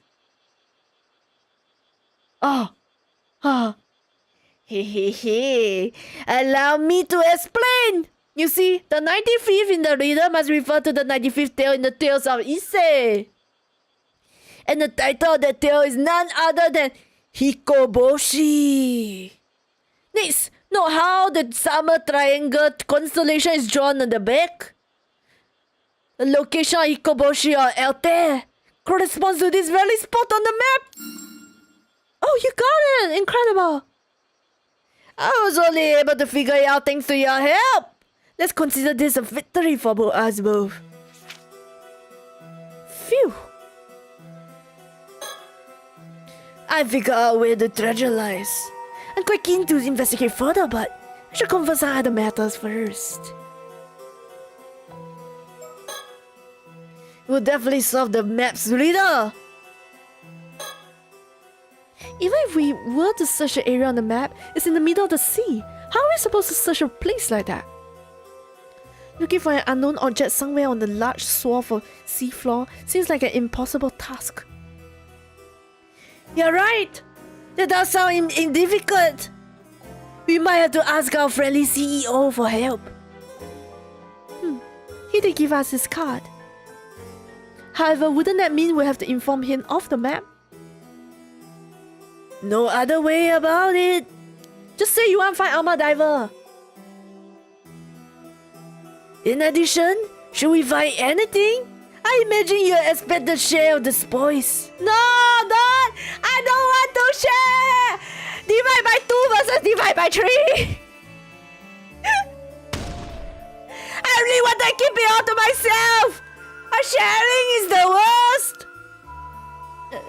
I understand, but we have no other options. It's a shame. But I suppose you're right. We should contact him as soon as we can. No! I don't want to share! Nah! Treasure! Cannot just say we going. Cannot just say we want to interview Alma Diver and then hire the Alma Diver. And then we drive her to a random spot. And then be like, hey, maybe there's a treasure here. Don't need to say so much, no? They asked Kipe Ikoma to investigate on their behalf. planning to have a toilet break soon. What is this? Do you need a toilet break? I had a toilet break like 2 hours ago.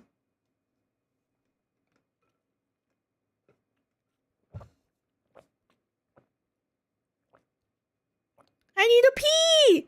So Khalid is the part where you saw the doppelganger. Oh shit! His accent! His accent is eating into me! Skyline is the part where you saw the doppelganger.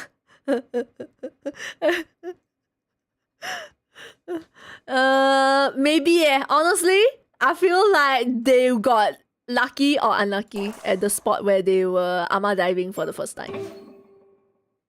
But their spot is not like a random spot. The spot they went to.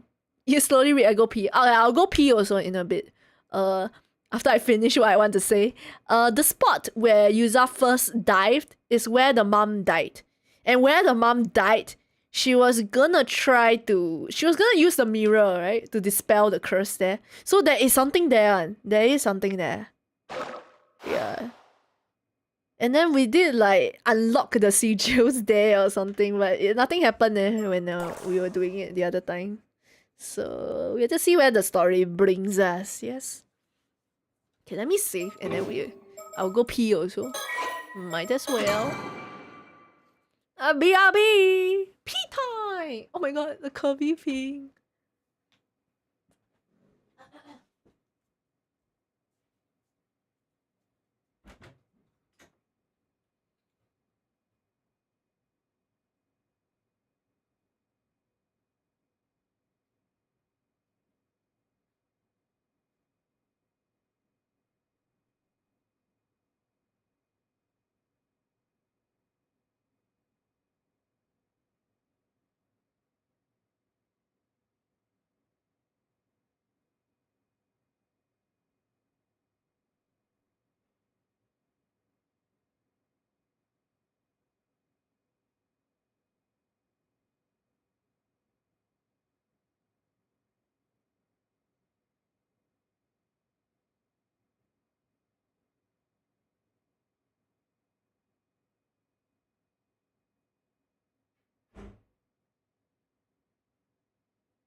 I'm back!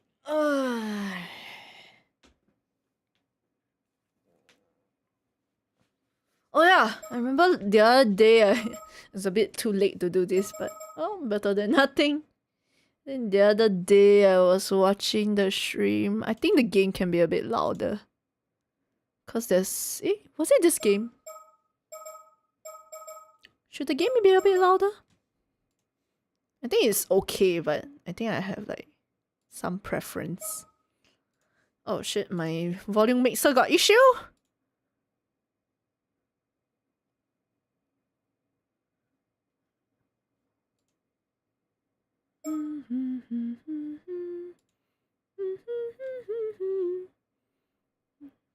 Volume is okay. Seems okay.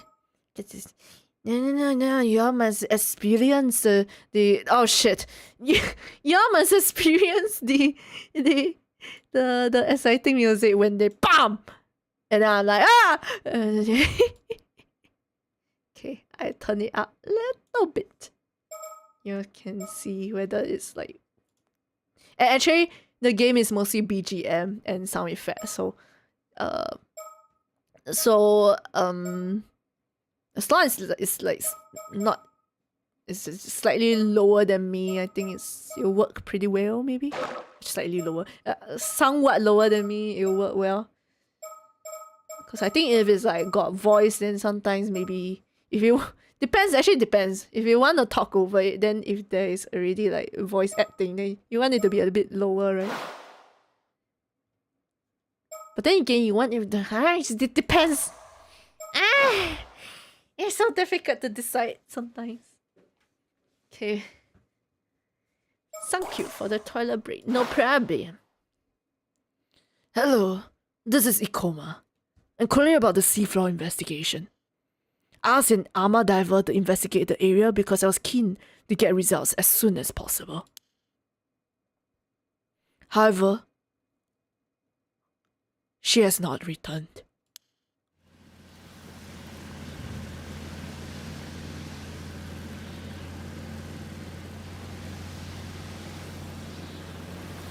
Which is why we are headed out there ourselves to assess the situation. We have nothing else to do after all. So you asked an armor diver to investigate the seafloor in the area. Oh, this is why. Remember there was an armor diver that went missing? They just like, they went diving and then they just went missing. It's because of this. It's because they got caught to investigate the treasure spot. I guess in a place like this, it'll be faster to hire an armor than a regular diver. Even in this age, you can still get some armors to do contracted dives, huh? It appears she was contracted to investigate for about an hour, at which point she was to return even if empty-handed. I suppose the intent was just for her to survey the area to start with. However, several hours passed with no word from the diver. I can see why Ikoma is worried. We'll start by checking out the location. We can request a police search after if need be. Are you going for some abalone? They cannot dive, so they can only look from top. Welcome back. Thank you, Meow Meow.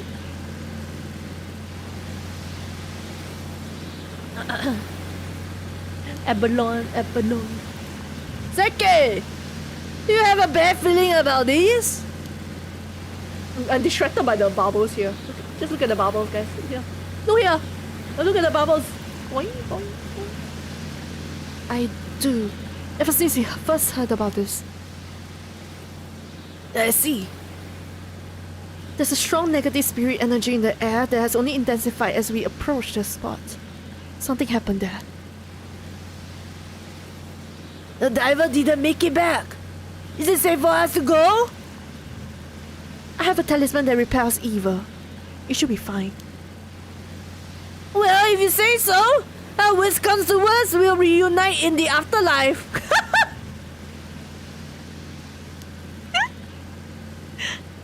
Understood. Leave it to me.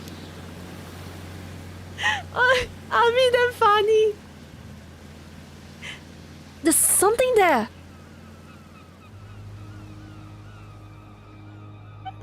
Is that eerie?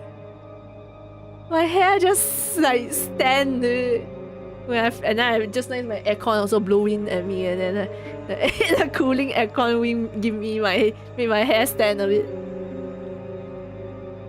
That must be the armor diver's boat. There doesn't appear to be anyone around. How unsettling. You're right. There's something terrible here. Is it really that bad? It is. I can tell even from this distance. It's coming from the bucket. It's saturated with sinister spiritual energy. There's some real powerful curse inside. That logo! Inside the bucket? Does that mean the armor diver found something on the seafloor and brought it up to the surface? And perhaps succumbed to the curse while trying to get it out? Yes, unfortunately. As you cannot say for certain what misfortune this curse may call forth, I need you to remain cautious. Can you dispel curses, Zeke? It depends on the curse itself, but I believe I may be able to handle one of this caliber. Oh, that's a relief.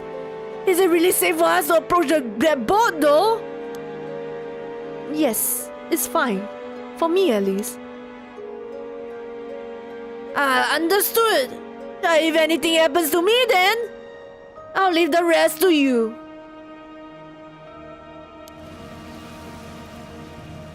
What do you mean leave the rest to you? You'll be dead! Oh my. There's a small metal box in the bucket. This has to be the source. Can we take it? Yes, provided I can power the malice it's engulfed in. Ha! That was it. Should be safe to touch now. I'll leave that part to you. No problem! It's pretty heavy. What do you think this boss is exactly? He appears to be quite old. It likely dates back to the same time period as your map. Here, take a look at the symbol on the top of the box. Do you recognize it from anywhere? Saw it on the map. They went to find Abalone, come back dooming their whole family. Then can we eat it? Hi, that makes sense. Are you okay already? That makes sense. Last weekend you were not well, right? Oh, it's been like a week. I think I didn't really see you. Did I see you? In the weekdays. Is it Hainyo? What's Hainyo? Is that a Korean like ghost? Or is that the sigil? It keeps getting worse. Legit? Oh shit. Jeju female divers. Maybe. I'm not sure. It might be the Korean version of the Armor Divers, so it might be. I don't know. They never called it Hainyo, but maybe it is the same one or similar. It keeps getting worse, but you have to go back to work, right? Okay, anyways, let's open the box, guys. Sorry, just holding the box like this. This is that strange symbol we saw on the map. It's thus fair to say that the map was leading us towards this exact box. That only makes his identity all the more intriguing. There's some strange lines on the side. Perhaps it is some sort of pattern. It appears to open from the top, but it's not budging at all. It'll take quite a lot of strength to force it open. I believe this box has been sealed with powerful spiritual energy. It was probably sealed by a skilled sorcerer a long time ago. I doubt you will open by any normal means. I can feel something shifting whenever I turn it. There must be some kind of mechanism inside. Then I suppose you want to align the box with the spiritual energy of this place. English, please? It's likely that the mechanism for unlocking the box is activated by orientating the box in the right directions in the right order. I see. So, I have to figure out where to point it? Leave it to me. This is definitely the spot indicated by the map.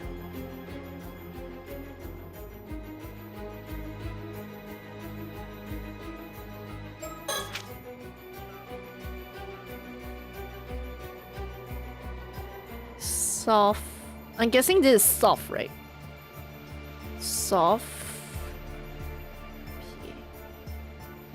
Actually, I have no clue. Then look at the box first. Zero clue. How to open this the box? I should investigate the box and rotate it so I can get a good look at all 4 sides. Ooh, 1, 2, 3, 4. 1, 2. 1, 2, 3. Well, we established that.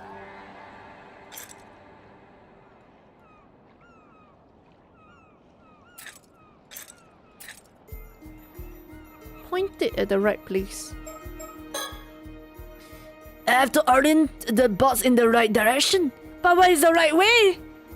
The patterns on the box sides are quite intriguing. They must be related to the solution somehow. Oh, it does look like the place, huh?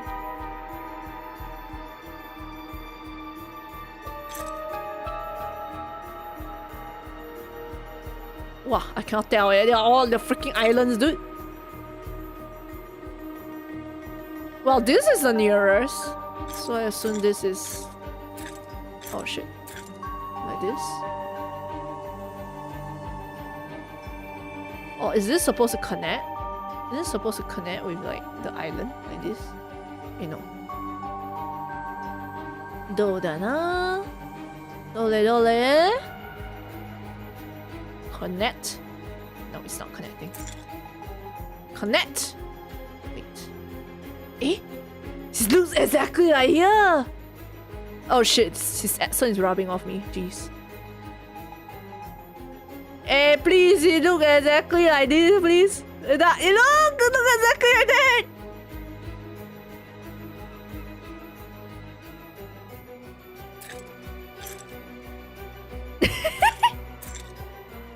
It looks like this, doesn't it?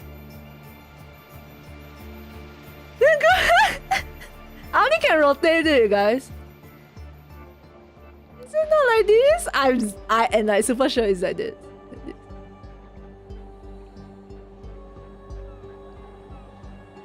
The painkiller man, ouch. What happened to your mouth? Oh, you work from home, okay. Hopefully you get better soon, that makes sense. Are we not smart enough to unlock the box? Actually, Avi got... Avi... I don't know whether he's just like... He just like... I don't know if it's like he got like dumb courage, but he's actually very brave.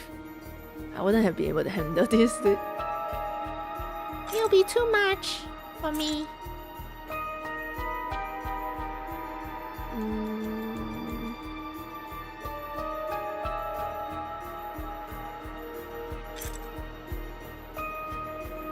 This is definitely here.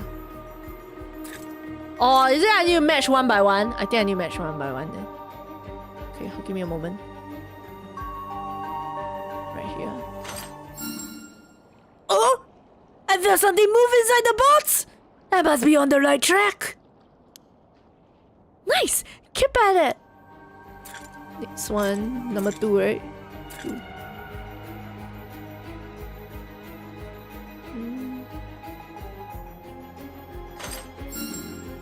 Alright, I'm on fire! That's number 2.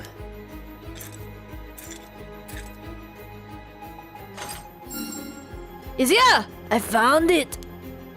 Good job! Just 1 left.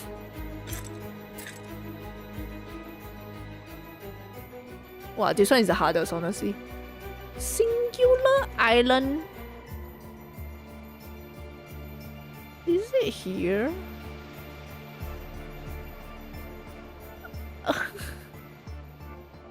Technically, I can just do this. Guys, I can cheat. I can just do these, can I? Oh! Cause Taishima used to be there. Then there's nothing there.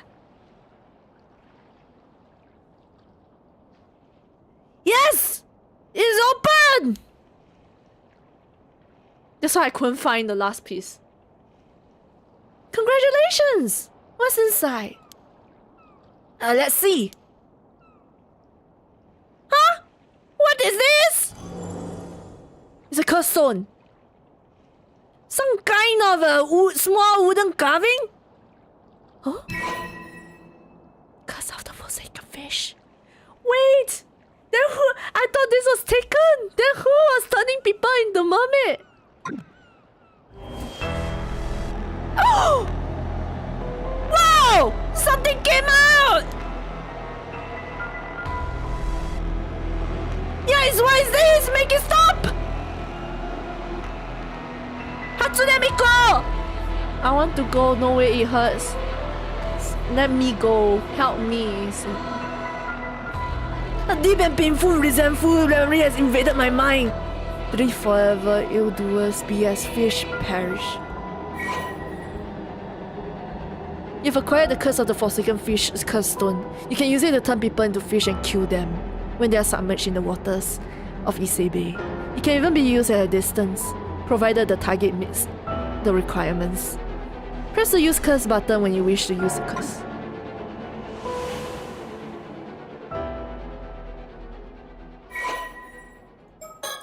We got our first curse. Oh, it's by Hayase! A curse born from the fire movements of Hayase, a mermaid brutally tortured to death by humans on Taishima around 400 years ago. The curse has the power to kill any humans submerged in the waters of Issei Bay by gradually turning them into a fish starting from their feet. However, the excruciating pain suffered during the transformation often results in them dying before the metamorphosis is complete. The bodies of those who succumb to the curse decay almost instantly, shriveling out into desiccated fibrous masses. The curse can also be triggered remotely, provided that the curse bearer knows their victim's exact location. Mermaids inherently possess the ability to turn humans into fish at will. The curse of the Forsaken Fish is a result of their ability being turned into a conditional curse and sealed within a curse stone. So as long as they are in the water, and I know where they are, I can get them. I thought it's Hatsune Miku, it's not. Damn it, it's Hayase. I think Hatsune one will be the oh shit. Actually, I forgot the samurai one. I remember the guy got the male psychic got talk about the samurai before, but it kind of went in one ear and went out the other. Has to be in water? Yeah, has to be in this water. Issei Bay water. Actually, I don't even know if this is considered Issei Bay, maybe. You know, like, you know the ocean, like, is this part, like, is this like, where does the Indian Ocean end? Like, you know? Never give up. Never give up, my Never darling. give up! Hi, Boon!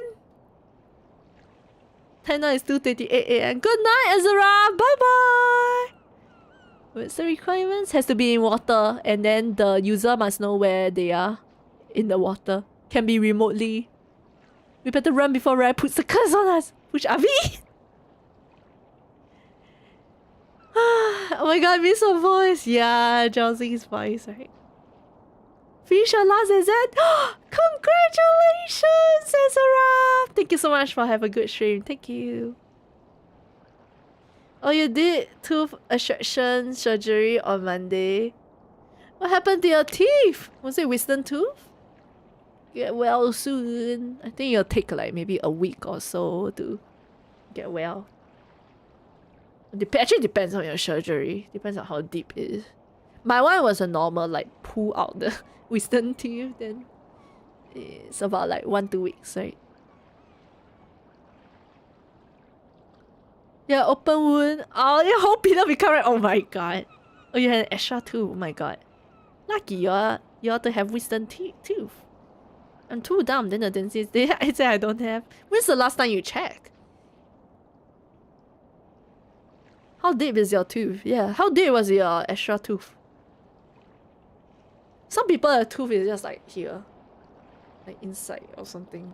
But I don't know if you need to take it out. If it just never like come up. Wait, Avi is a curse user? This is... I didn't know Avi would be curse user. Honestly? There's a high chance, right? I don't... Okay. Actually, I don't know Avi. He's a funny guy, but he's got guts. So... He's a funny guy, so he might just be dumb courageous. Okay, either that or he has motivations. Then if he has motivations, then I mean, if you have motivations, then you might use the curse to kill people if it's to get what you want. I was gonna say, I don't think Avi was the one killing the Somekawa, because Somekawa turned into fish. We know this girl turned into fish later on. Where is she? Two people turned into fish. Somekawa and someone else. Somekawa. And she had a grubby wooden box to her. Yeah, she turned into fish. Either that or there's another. No, I think there's only one curse that can turn people into fish. I was gonna say, if it's not Avi, then I feel like if Kipe is who I think he is, like if he is as ruthless, if he is ruthless, I think he's a ruthless guy. I feel like he is related to the Kikuko. Kikuko goes around killing people. Then she worked for. I was guessing she worked for Ikoma, so there's a high chance Ikoma might kill them if he knows they have the stone. But it's just maybe, cause maybe Ikoma's a nice guy. It's just have a stern face, you know.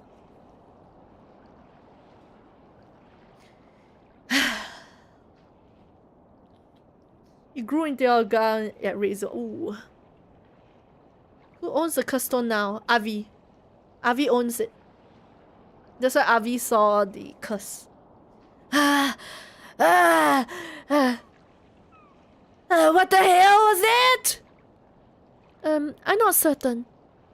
But I believe we may have just acquired a curse tool known as a curse stone. However, they are rarely possessed by such powerful curse echoes. How lucky. If you truly are congratulating me, then I'll happily celebrate with you. But can I ask you something first? Of course. Am I cursed? Am I going to die? I wouldn't say you are cursed per se. There was a similar case in Tokyo last year. Hold on a minute. I cannot think straight. It is far too overwhelming. An incredible amount of information flooded my mind just now. I need a moment to settle before I can take in anything else. You must mean the resentful memory held by the curse.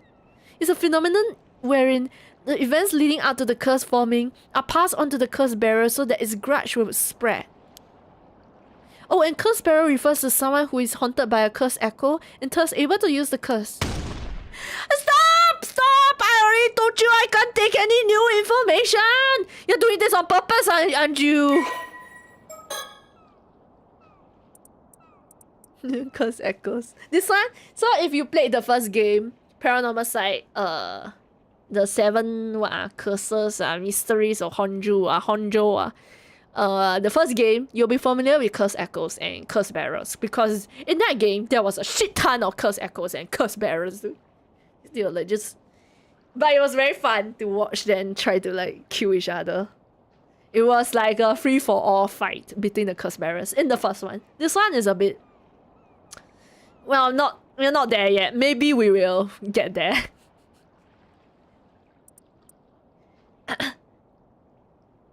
We're so bad. Let's kill some terrorists. Let's kill everyone.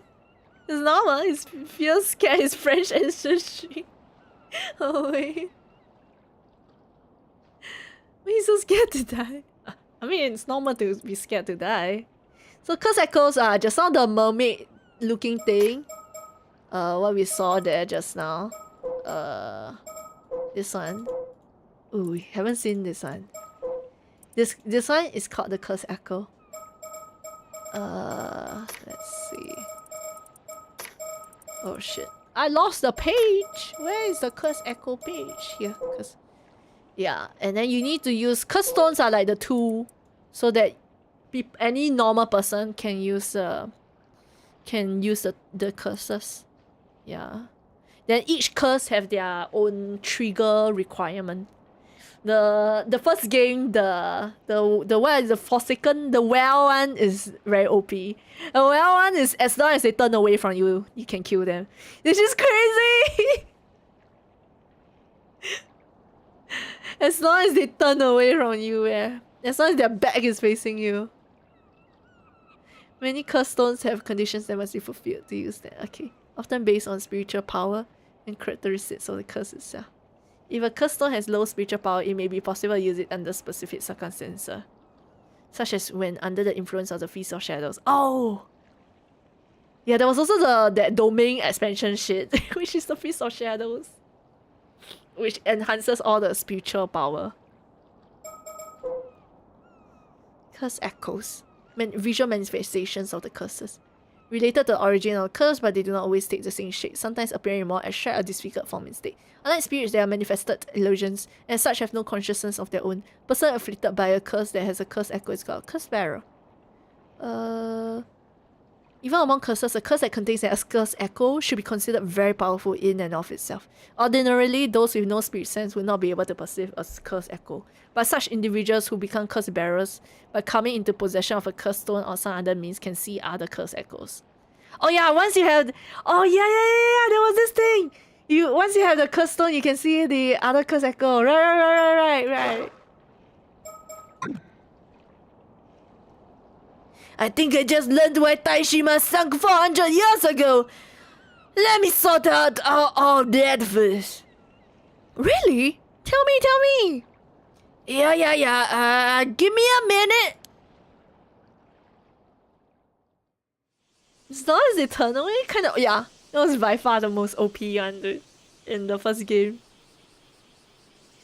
But he can see a samurai. Yeah, now. If he's holding the stone. Thank you for investigating the situation for me. I was involved in the accident many years ago, so I can't bring myself to go out to sea anymore. Wait, what? You've been a tremendous help. Accident? You? Oh, I'm sorry to hear that. We actually got our hands on something quite valuable, so we owe you thanks as well. That's great. I'd love to hear more about what you discovered, if you don't mind. Of course! We are gonna tell him! Some rando. This is so risky, but he didn't help us! Ah! We're currently at the mouth of Kamo River. There's a residential area further upstream. It says Mr. Ikoma had just arrived in Toba, so we managed to meet that without any problems. You're gonna tell him? He sure... Even if you hide that it's a curse, I think he can figure out it's a curse stone and that it's very powerful, because he himself dug out the mermaid stuff. He dug out all the crystal. This guy... The guy that was speaking to is a guy that was like supposedly the Unka Kudono's like successor. But then Unka Kudono got like disappointed. It wasn't him, Is that him? Is either Ikoma or is the Waka something the bot guy? Because I remember the Unka Kudono was saying like, well, he had a successor, but the successor like keep believing in curses and stuff. Even when the curse fell into our lap, she managed to remain calm. Only a consummate professional like her could be so cool and collected with all that's happened.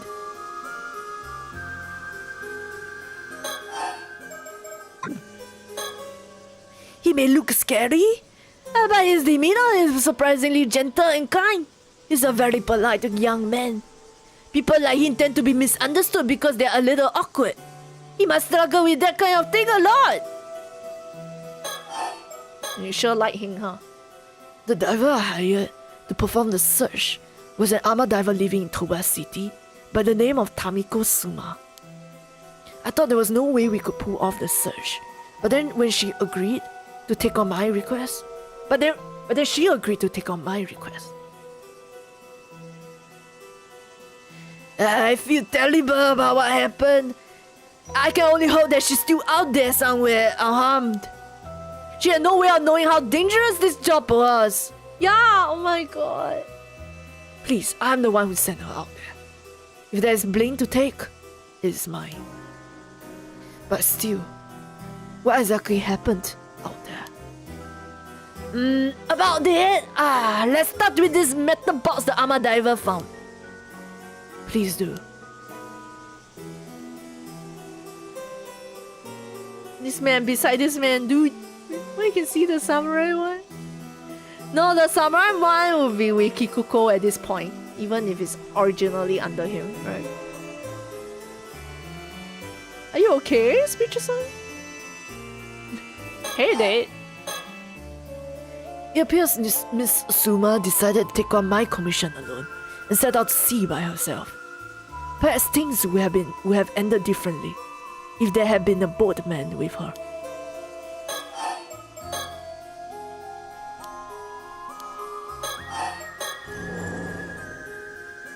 So basically, this is the wooden carving we found inside the metal box. I see. So your map indicated the location of this wooden carving. We believe so. The question is why? Why go all the way to not just hide it, but to conceal the map in the mermaid mummy? That is very true. Why? The curse user turned someone into a fish. And either the someone ate the piece of paper. No, I'm pretty sure you get digest. Actually, I don't know. The curse user is probably the one that put the paper in their stomach, right? But to conceal the map in the mermaid mummy? How very intriguing. I suppose a carving like that would have had some value back in the day. But to go through all the effort to preserve it like this? I believe what was preserved was not the carving itself, but the mermaid's memory that was stored inside the curse! Dun dun dun! A curse? Dun dun what now? That's right! In other words, the one who made the boss entrusted it with a message! And we are the recipients! Please calm down. I'm feeling quite lost. I know you're quite excited, but I think we have no choice but to start explaining the curse. That's right! It's curse chit-chat time! You may be a bit too rational to believe what I am about to tell you, Mr. Ikoma. Even so, I ask that you try your best. Huh? Okay, maybe Ikoma is fine. Okay, I'm sorry, I misunderstood him maybe. If you are ready to hear it, I'm ready to say it. Come! Give me your answer in the next 3 seconds! 3! I'm prepared, please tell me. I see. So the Taishima mermaid known as Hayase was killed by raiders. The hatred she left behind became a curse that entered this wooden carving. Oh, it's the raiders that killed her. I thought it's the own villagers that killed her. Let me go see it again.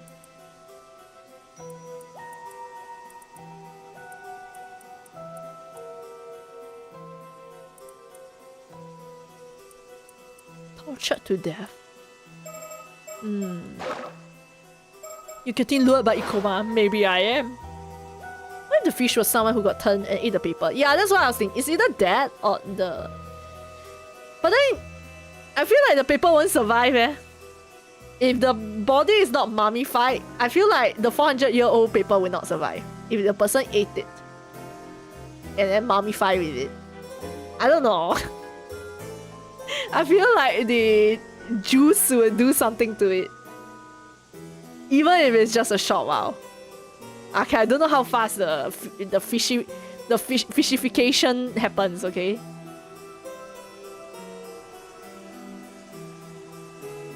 The hatred she left behind became a curse that entered this wooden carving. You, Avi, they inherited her curse in addition to information from 400 years ago in the form of a resentful memory. You absorbed all of that quite efficiently. I'm impressed. This is actually not the first time I've heard of what can happen if one touches a cursed stone. Oh? Yes, but let's save the conversation for later. More importantly, you know what actually went down on Taishima 400 years ago. That's right.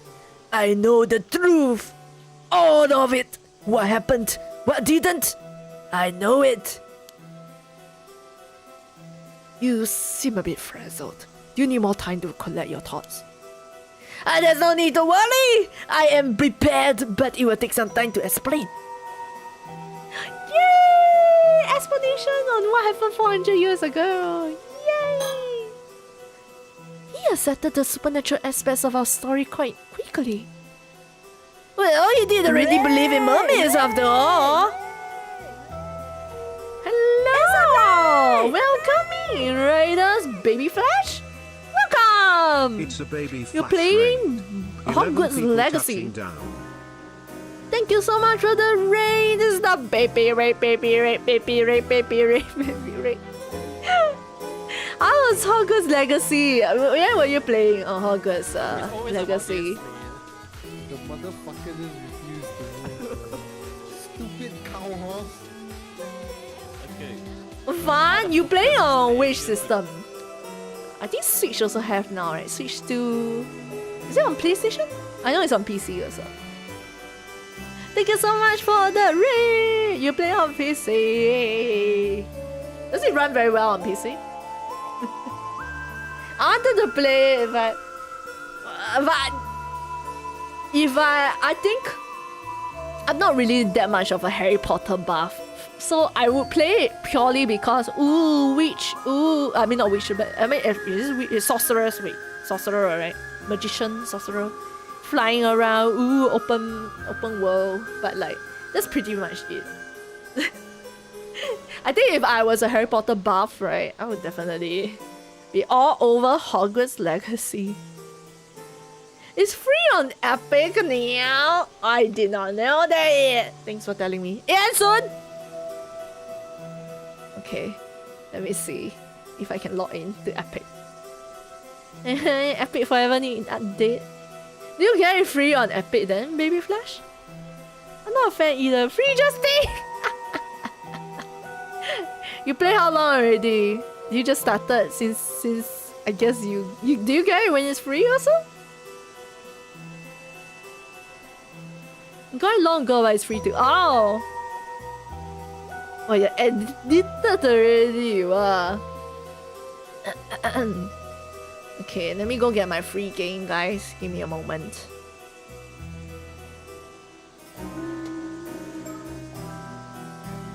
Welcome in, Raiders! I am playing a game called Paranormal Sight. This is the second game in the Paranormal Sight series. So it's, yeah, you can sort of play it like separately. You don't have to play it in sequence, kind of. This is a what? Mermaid, something mermaid. Oh my god! I need to use the authenticator.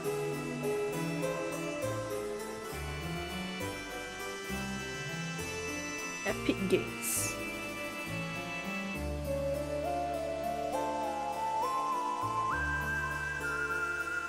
You keep want to complete the quiz?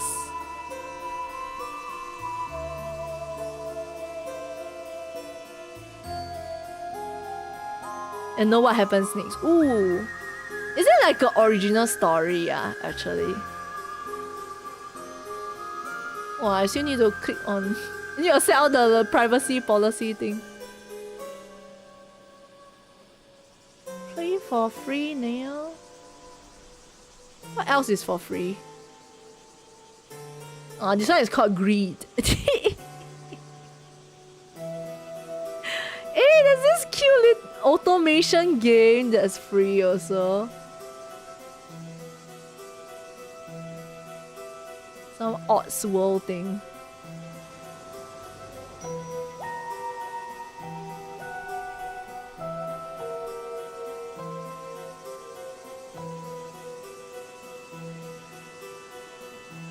Let me get Hogwarts Legacy. Dun dun. Yeah, I'm playing. This game that I'm playing is very it's mostly story driven. Yeah.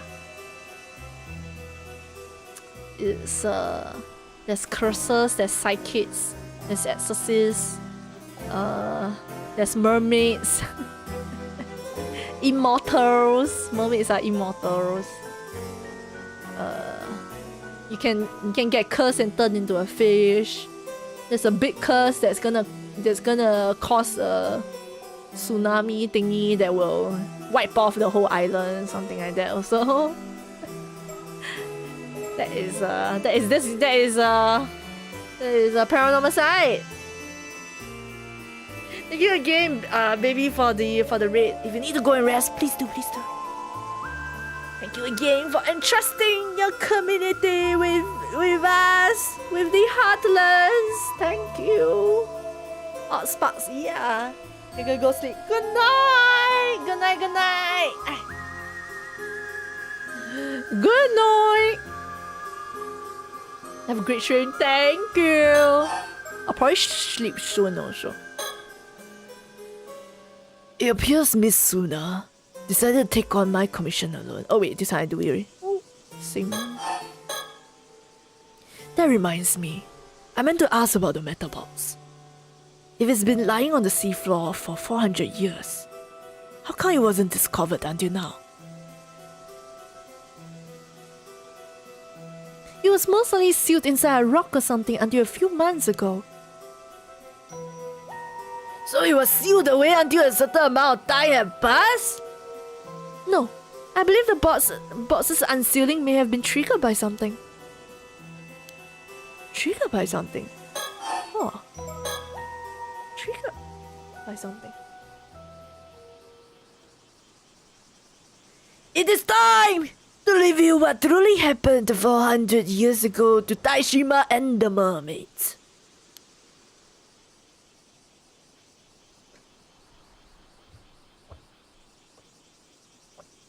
Please, do tell. Once upon...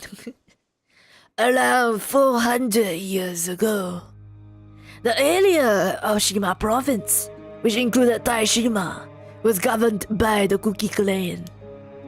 The Cookie Clan? Chocolate cookie?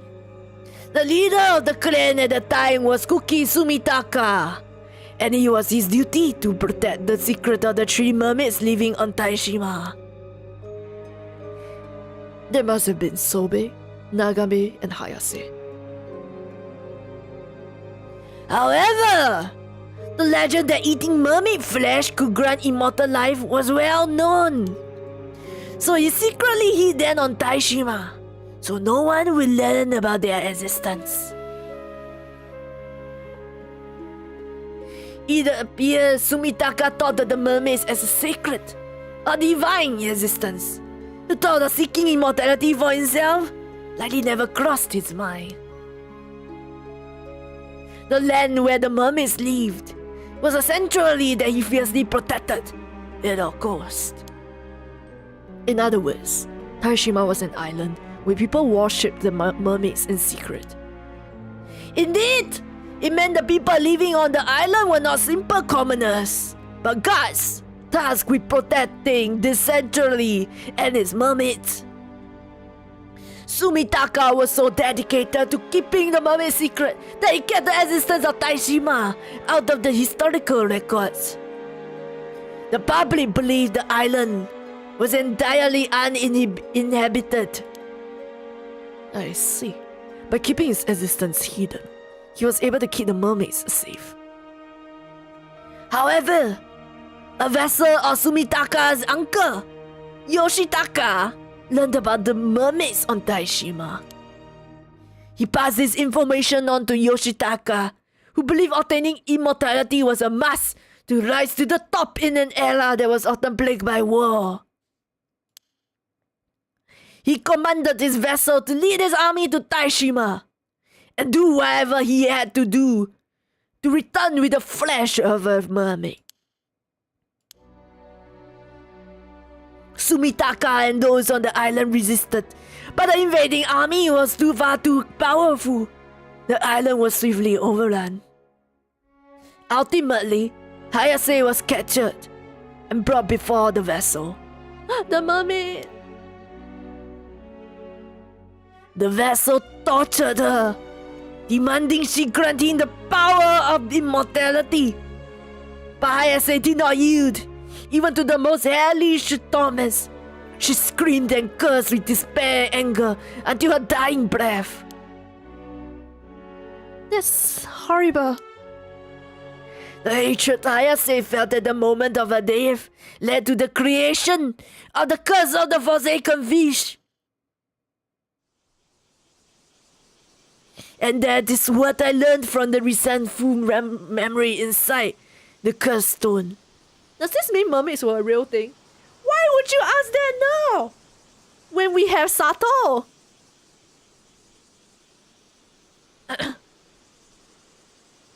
Mermaids has been a real thing.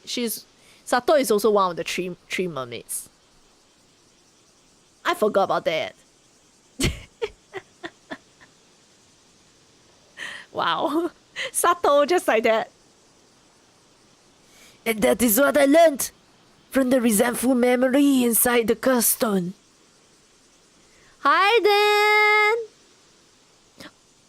She ate the mermaid flesh, but she's not the OG mermaid. Oh, she's immortal. Yeah. She's immortal. But she was on the island, right? Yeah, she was on the island. But the myths are the myths are true. Hi Dan, how are you, Dan? It's been a while. Dan, I handed in my final report. This one when she got sacrificed, she didn't die completely. Right. She slept, but we don't know the reason. Why she ate the... Yeah, we don't know why she ate the flesh.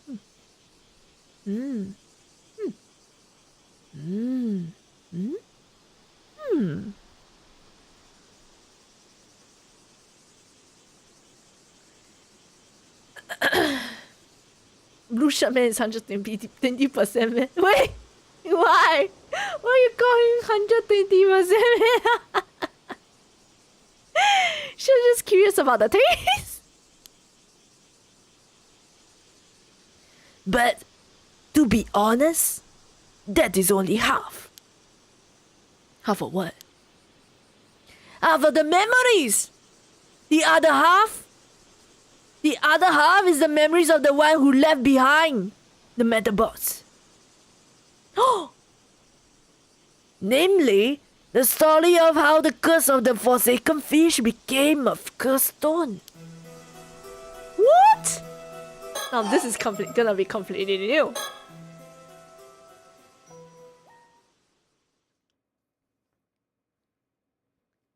Wait, what did he just say? Hayase is the mermaid that started the curse. But the one who put the curse in the curse stone, how the curse became a curse stone is by someone else, apparently. I was speculating her family or something in order to make her come back from being sacred. Oh yeah, makes sense. If she's part of the villager, the mermaids would probably be more okay with making them immortal.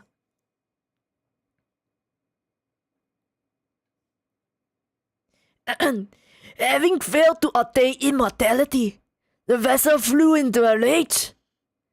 He had all inhabitants of Taishima slaughtered as revenge for keeping the secret. This guy was the worst.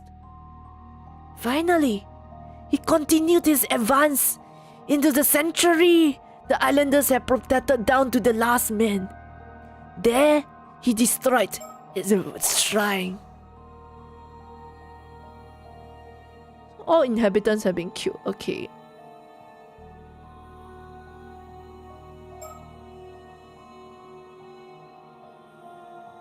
So yeah, all the people die already. Then he will go and destroy the shrine. What irony that he came so close to the secret he had been so desperate to find.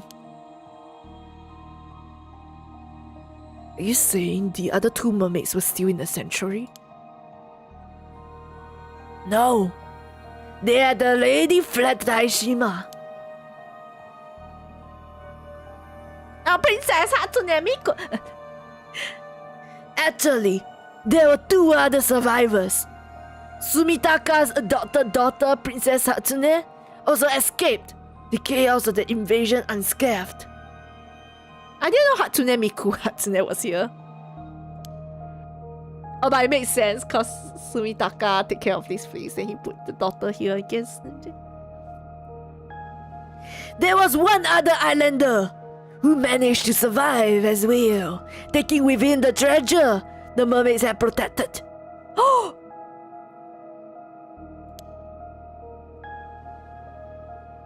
The mermaid's treasure. This may shed some light on the descendant you spoke of earlier. Of course, she must be a descendant of the men that escaped that day.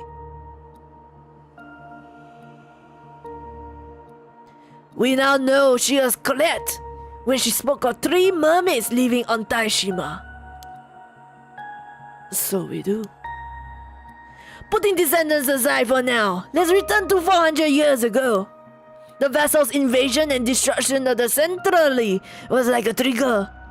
As a reaction to the Centraly's fate and their own ill-deserved deaths, the sorrow and the hatred of the islanders swirled together and formed the curse of the raging waves, a natural disaster that shook the heavens when it descended upon Taishima. This one is by, yeah, because of Raging Wave is the strongest one. Because it is a lot of people. It's all the islanders together. The curse bombarded the Taishima with violent winds, earthquakes, and thunder. Then, in the final act to protect Taishima's lost century, they sank it into the sea and to destroy all evidence of it ever existing. They destroyed it. The small island of Taishima sunk swiftly under the waves. The vessel and all his men were, of course, all killed thanks to the curse. But one problem remained. That wasn't the end of it.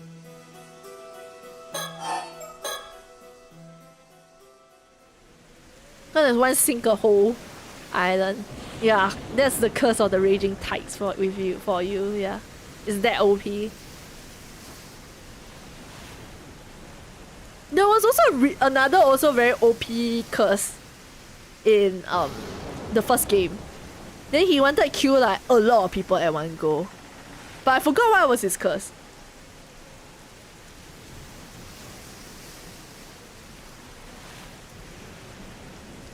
He wrote this game. Yusa's mom heirloom. Probably the scale, yeah. The treasure. There's a few people with treasure, with a box, and then it has like treasure. If Somekawa is the Yusa's mom, then it's the same person lah. But if there are different people, it's Somekawa and Yusa's mom.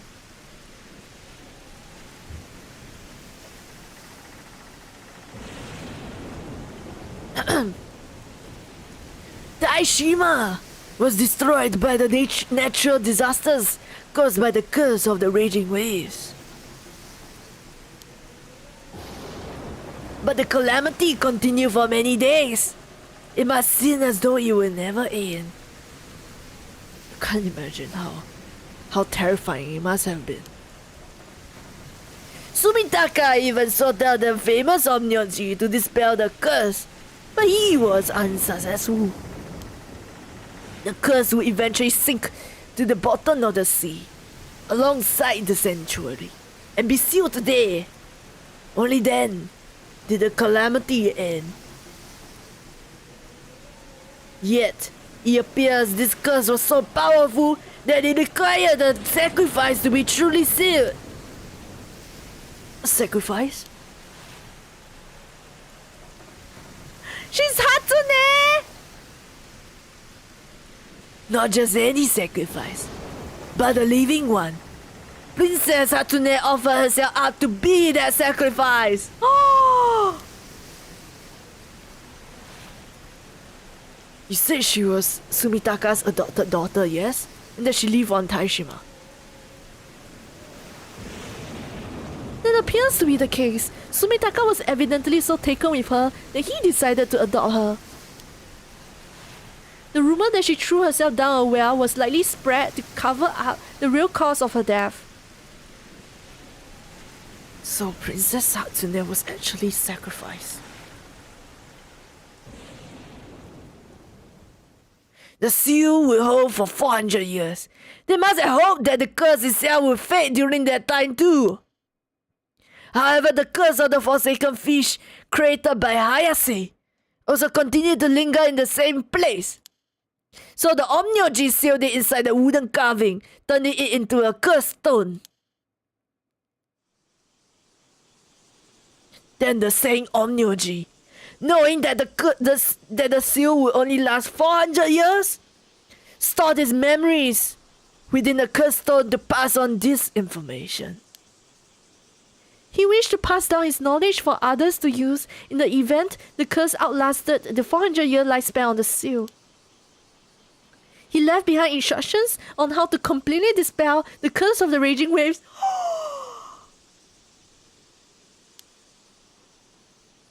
Indeed! I've compiled it all in my files! How to stop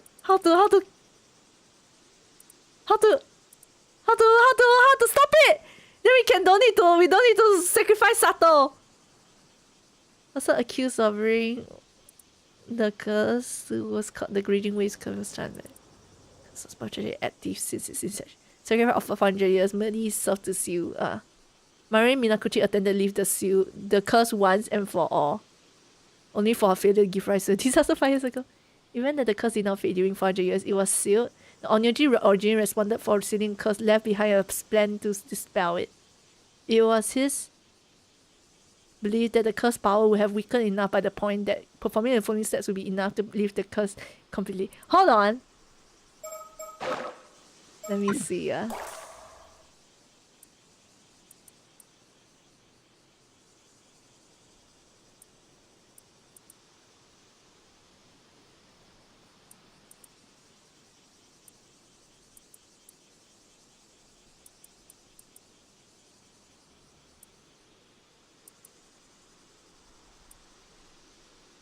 Sacrifice. So the fish one, sorry, the Hayase one, the fish one, no issue. You just seal in the box, then become a stone. Then, just in case, he also put his memory inside, and then it got the memory to help dispel the, hopefully the raging tides, curse. Let me go check the files again.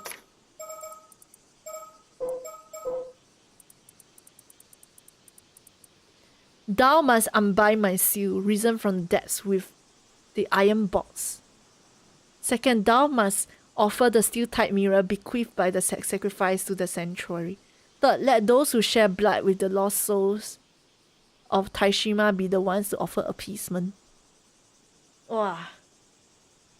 Share blood. Lost souls. And then she's a descendant. The Mare is a descendant, so she was that's why she got the mirror. So I must unbind my seal. Risen from the depths with the iron box. I don't know how they unbind though. Oh, Sato Hatsune! Oh, Sato was sacrificed. Hatsune was sacrificed. Yeah, Sato is Hatsune, yeah. Why you take 4 cents?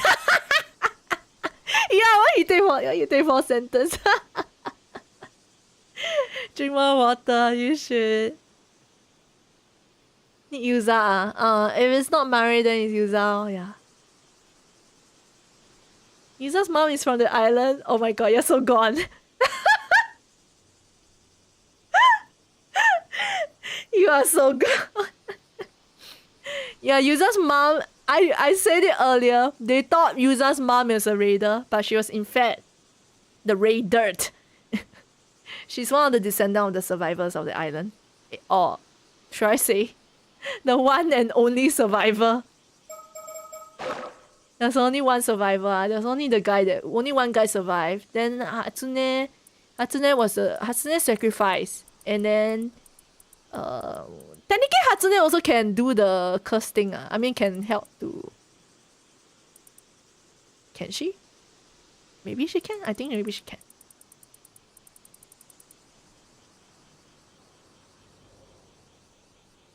Only 2 choices, what? 3, I guess, cause Yuza's mom dead. Unless, okay, Yuza's mom is dead. But initially they had 3 lah. I mean, yeah, now they had 2. Actually, they have 1 only left now. Yuza is also dead. Yeah, Yuza is also dead. So they only have 1. Huh. So that's what happened. And then raise it up! I got all the info beamed into my brain in a flash! And yes, you managed to present it as an enticing narrative. Eh? How amazing was that? You're utterly astounding! Wow! Incredible! Invasion of Taishima. Okay, here. Holy shit! It's a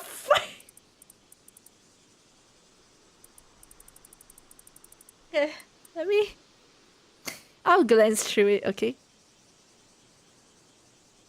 Wait, how is this related? 400 years ago, during the Sengoku period, Oda Nobunaga was assassinated. Yeah. Kuki Yoshitaka, commander, found himself across the room. Thank you so much for the hydrate, Shishi. Lord damn.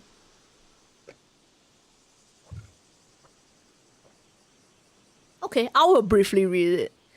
After Nobunaga was assassinated, then there's Kuki Yoshitaka. He was steadily gaining influence within the clan, but he now found himself at a crossroad in an era still wrecked by the turmoil of war.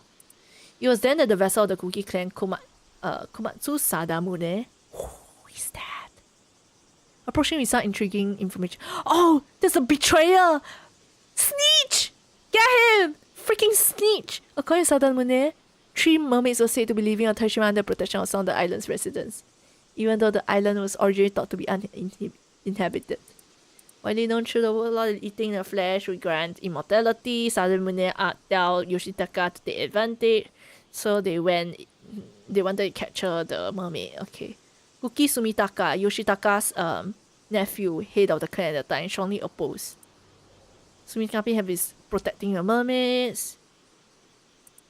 Adopted daughters, Hatsune was also living in the Taishima.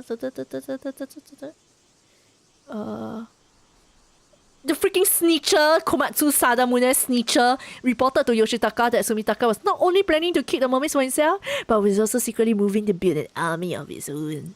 Infuriated by what he perceived to be an act of rebellion, Yoshitaka gave the order for Sadamune to prepare a military invasion of Taishima. Upon receiving order, Sadamune immediately set sail for Taishima at the head of a large army. Caught off guard by the unexpected attack, oh shit, Sumitaka scrambled to send out his own forces. In a blink of an eye, the once peaceful and beautiful landscape of Taishima was transformed into a nightmare. The islanders, guardians of the sacred land, desperately fought back, but they stood no chance against the seasoned soldiers. And it fell to the invaders. Sadamune ordered that even women and children be cut down without mercy, and soon the waters around Taishima ran red with blood. Sadamune's forces swept across the island, searching every inch for the signs of mermaids as they pressed their assault. They discovered a mermaid in hiding by the name of Hayase and captured her. Sadamune demanded that she make his troops immortal, but the mermaid staunchly refused. Even as Sadamune turned to torture, inflicting unspeakable pain with every refusal, the torture escalated until eventually even her supernatural nature was not enough to withstand the torment.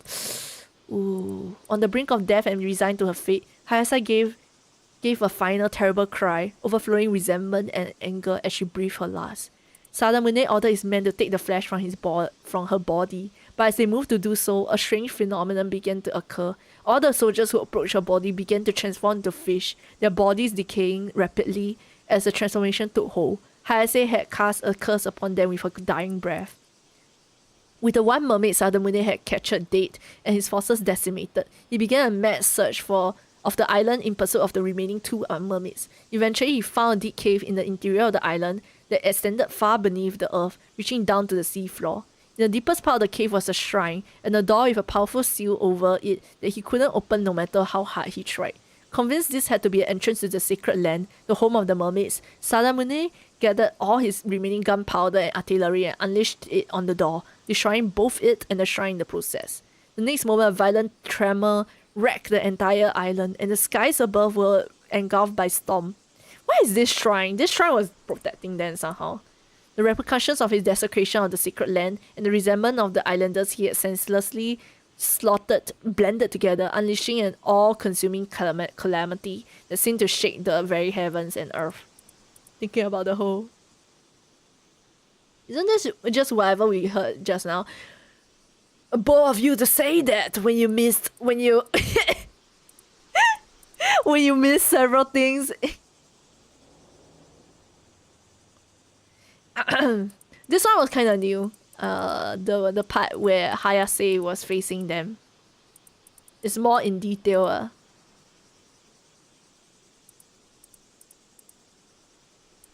Ravaged by the fierce earthquakes and vicious storms, and Taishima sank beneath waves as if nature itself sought to protect the sacred land by erasing all traces. Only survivors were two mermaids and two islanders that had successfully made their escape from the island. Hayase had in fact stayed behind as bait to allow the others to escape. Oh my god, Hayase! The two surviving islanders were Princess Hatsune and a maid named Somekawa, who had been assigned the duty of protecting a relic important to the mermaids. However, the tale did not end with the sinking of Taishima. Sumitaka eventually made it to the seas near the island, but a fierce... Wait, he survived! For some reason, I thought he died. But a fierce anger and resentment darkened the waters around it, and the curse born from these dark emotions, the curse of the raging waves, had given rise to a storm that continued to rage even several days after the incident. Furthermore, the curse born from Hayase's last final moments, curse of the Forsaken Fish, also continued to exert its influence on the area, causing anyone who entered the storm's domain to transform into fish. Oh my god. The situation had grown beyond anyone's ability to control. Sumitaka, looking for a solution, turned to Tsuchimikado Harukage, a renowned omnioji and a friend of Princess Hatsune. After conducting an investigation, Harukage concluded that the source of the curse was the sacred land, now sunk beneath the waves. Although the curse was too powerful to dispel, it would be possible to seal by offering up a sacrifice, thereby suppressing its calamitous effects. Just saying, why are all people they want to sacrifice the princess? Just sacrifice some random commoner. The seal would last for 400 years. But, because it's the Sumi... I don't know. Maybe at that point, maybe the princess was already immortal. So they know she won't die. Actually, she is, she probably is immortal by then. She probably... No, she's... she did volunteer herself. Yeah. But I mean... If it was me... I would not sack off my immortal. I will not sack off my adopted daughter. Freak that. I'm gonna throw some random person in there. Surely there's enough criminals that I can yoink into the sea. It don't matter whether she volunteered or not. That's very nice of Sumitaka to agree. She would last for 400 years, by which she anticipated that the curse of the raging waves would dissipate. Hearing this, Princess Hatsune volunteered to sacrifice herself in the hopes that it would bring peace to the souls of the islanders who had looked after her during her time on Taishima. Oh, I mean, it makes sense. Not just anyone, right? It has to be a meaning. Won't you be more angry? I would be more angry if I was the freaking... If I was the freaking part of the curse, I guess your own people beg you to stop, then you will stop, ah. With a noble sacrifice, the storm at last died down. Peace was restored to the seas around the island. A bronze mirror in Hatsune's possession at the time was imbued with the power to serve as a talisman to calm raging waves, passed from person to person over the years, eventually making its way to Kamishima. Tsuchi Mikado Harukage was also able to seal the curse of the forsaken fish in a wooden accessory that Princess Hatsune had been wearing. Oh, turning it into a curse stone. Harukage used the... Wait, hold on.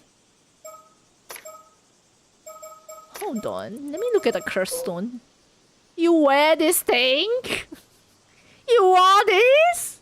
Okay, it's probably uglier than... It's probably uglier after 400 years, but you...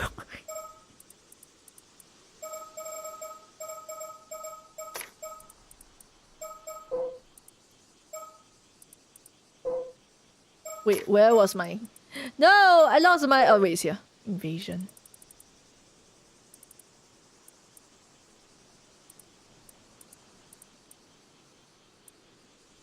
Turn it into a curse stone. Harukage used the resentful memories contained within a curse stone to create a record of the event, which is sealed within a heavily locked iron box before concealing in a rock on the seabed.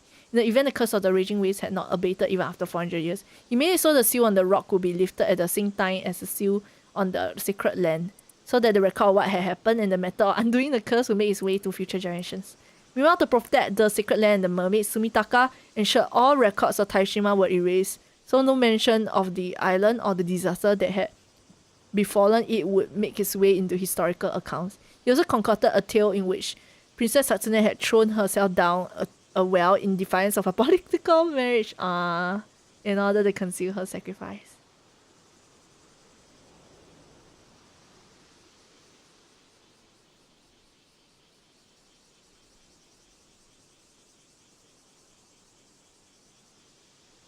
She hasn't forgotten anything. She got memory loss. Remembering slaying?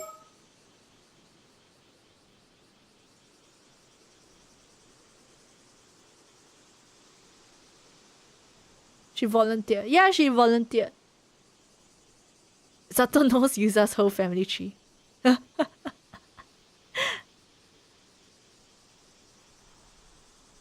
I wonder when or if she remembers she sacrificed herself, how would she feel? Yeah, she kinda don't wanna be sacrificed again. Understandable.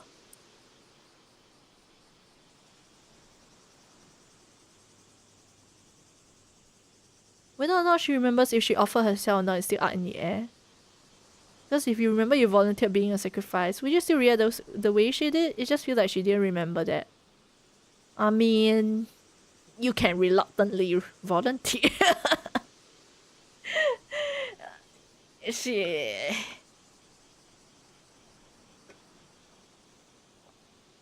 I can't remember whether she says she volunteered or not.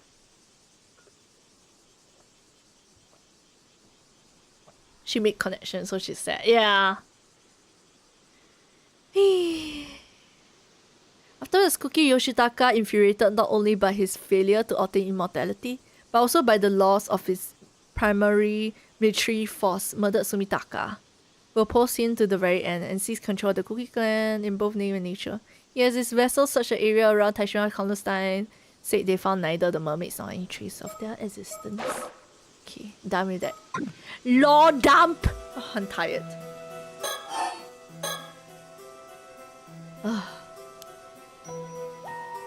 Yes, I compiled all the files. Please go over it if you need to. After Miss Suma found the Meta Boss, you mean to tell me she died? It is likely. If we consider that the curse of the Forsaken Fish had completely saturated the Meta Box, it's likely already too late for her. How horrible. Oh, she turned into fish already! Then why did Someka turn into fish later on? There's two people who turn into fish. It makes sense the first case of the fish was the box itself. It wasn't triggered by anybody. Since she likely turned into a fish and died soon after, there's a high chance the transformed body will wash out on shore soon.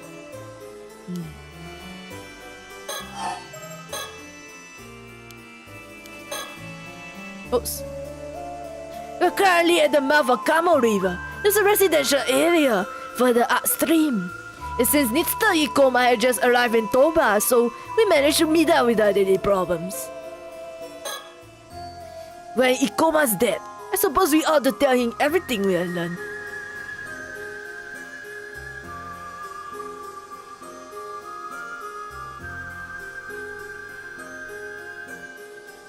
She sacrificed herself, she'll get to see flying cars. Oh yeah, she loved TV, right? TV must be a very amazing thing to her. Bro was speechless. Bro will be speechless if she sees a smartphone. Wait, who is this? Oh. Cannot unsee Ikoma's name. What? Same name as your Japanese school. Ikoma. Wait a second. Is something wrong?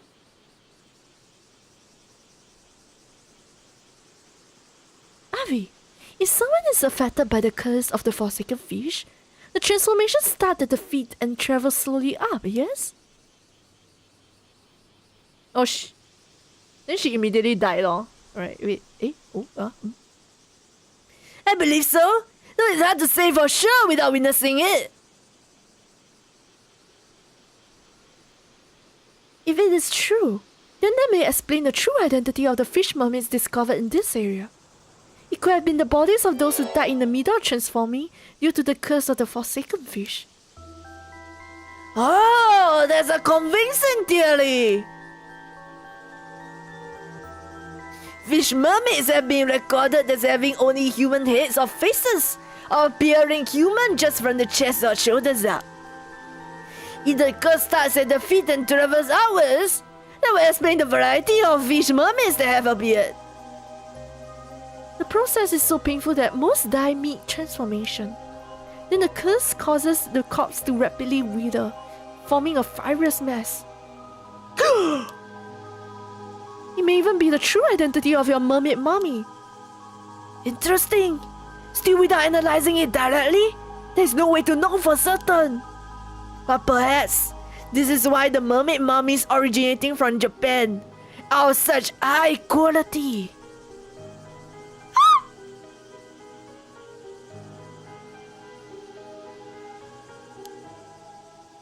Of course, this doesn't mean that all fish mermaids and mermaid mummies are authentic. Ikoma must be like, they are knowing too much. They are knowing too much. But it means there's a possibility. Any number of fish mermaids could actually be victims of this curse.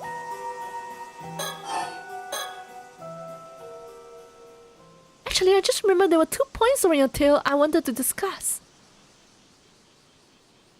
About the events 400 years ago. My first point concerns the vessel who tortured the mermaid in an attempt to obtain immortality. If all he needed was a mermaid's flesh, what necessity would there be in torturing her? Oh, that's true. It could mean that the vessel ate the mermaid's flesh but did not become immortal. So he tortured her to figure out why. Ikoma? As for the second observation, I have a theory about the area it is described as the sanctuary. Could it possibly be referring to an entrance to Ryugu? Ryugu? It is sometimes also referred to as the eternal world or the world beyond. In some legends, mermaids are priestesses who serve the ruler of Ryugu, the god of the sea. I see. If the sanctuary was actually an entrance to Ryugu, then that could mean that the mermaids were not living on Taishima, but merely traveling there from Ryugu. Yes, I believe that to be the case. It will also explain why the destruction of this sanctuary would inspire the fury of the god of the sea. Oh, the shrine. ...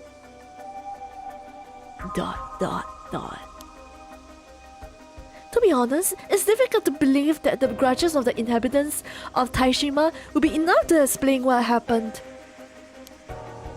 How could they possibly engender a curse powerful enough to sink an island and linger for more than 400 years? However, it is quite easy to believe that a curse from Ryugu could maintain such power.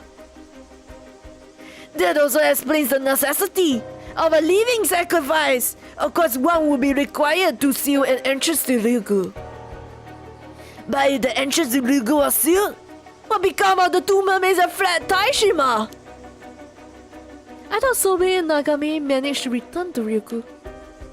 I believe they have been living here in the human world for the past 400 years, waiting for the seal to be lifted. They just hid somewhere away from human eyes. If that is true, then they've been successfully hiding for over 400 years! Of course, if they were to hide themselves at the bottom of the sea, it would be practically impossible to find them. It is also possible they've been wandering the globe rather than lingering in one place. That could explain all the mermaid sightings around the world. They could all be this thing too. All this discussion of hiding made me realize something. What is it?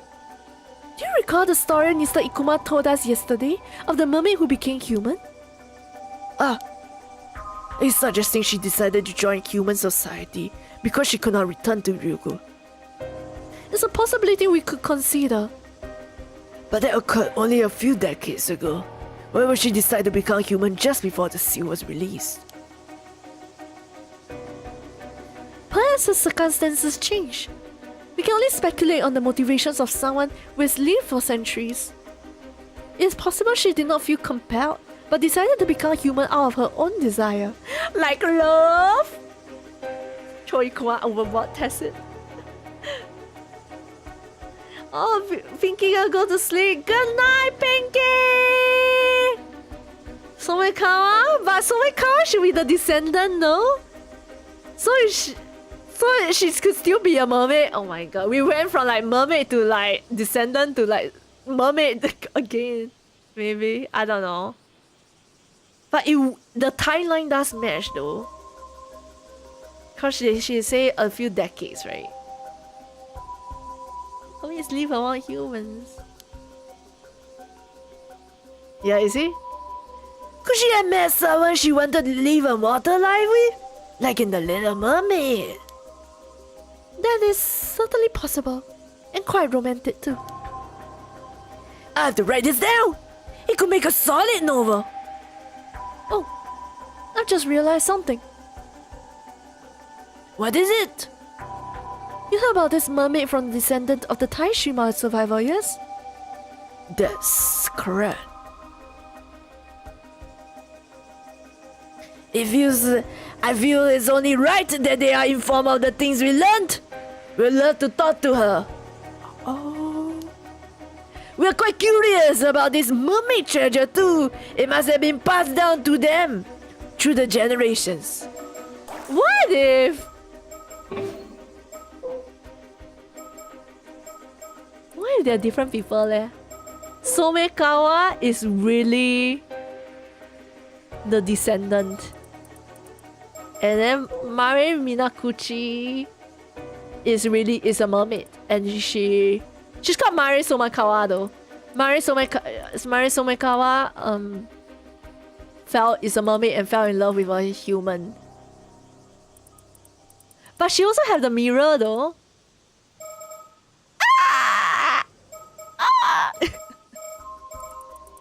There's a whole thing with the box also. Okay, but we'll find out, I guess. Oh no, no, no.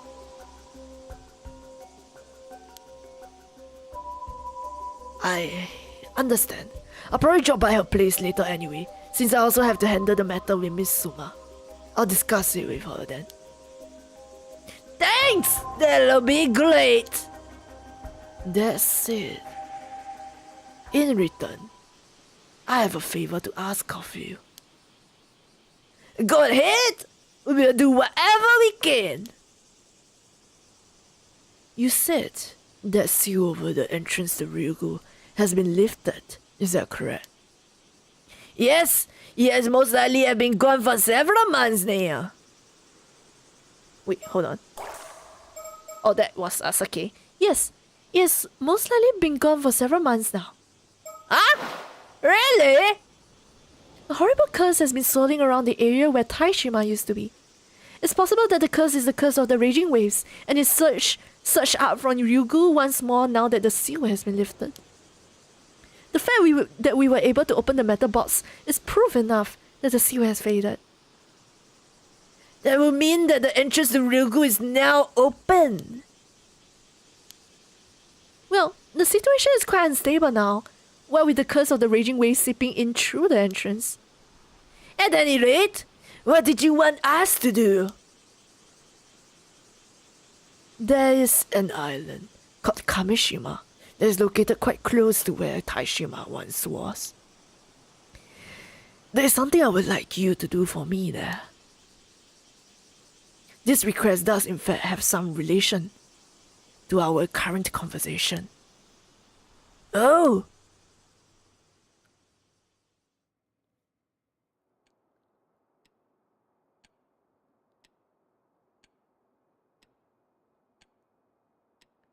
Now then, Avi,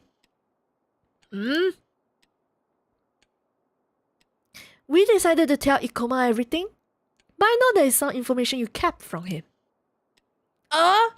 Did I? Yes, something from the mermaid's memories. The real way to obtain immortality. That's right! I see no reason to inform him about it. After all, no matter what he may say about tourist attractions, this guy is also after immortality. I saw him straighten up when you talk about the mermaid being tortured because a cat required more than her flesh for immortality. Are you sure? I thought his goal, if he even had one, was to quell the curse of the raging waves. Perhaps there's that too. He even asked us to go to Kamishima and find the steel-tied mirror in his stead. He's definitely the one that sent the Kikoko. He's definitely the one, dude. I don't know. Wait.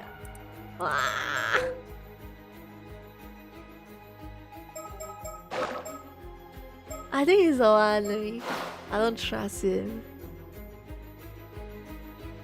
Cause he's interested in both the how to quell the. Is actually no. Unkaku don't say he already knows. Oh, but he's affiliated with Unkaku don't know too. I don't know. I don't know. I feel like he is the one though that is. He's the crazy guy that threatened Osato to come back. This is definitely sus. He is.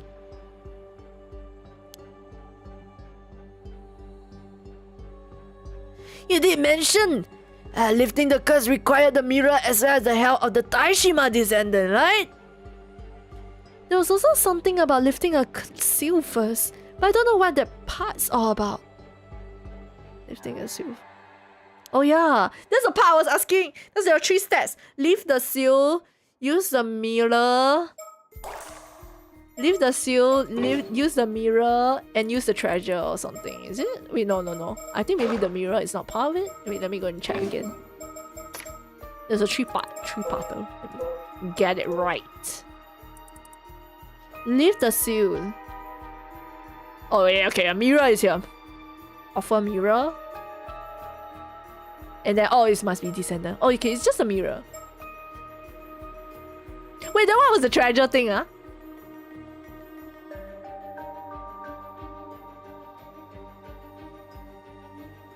Oh, wait! The 2 people... Okay, wait. Let me check something.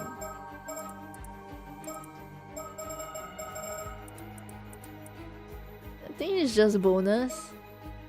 The treasure. The treasure might have something to do with immortality, maybe? If I can find the freaking, where is the invasion? Here. The 2 people that survive. Let me take a look at it again.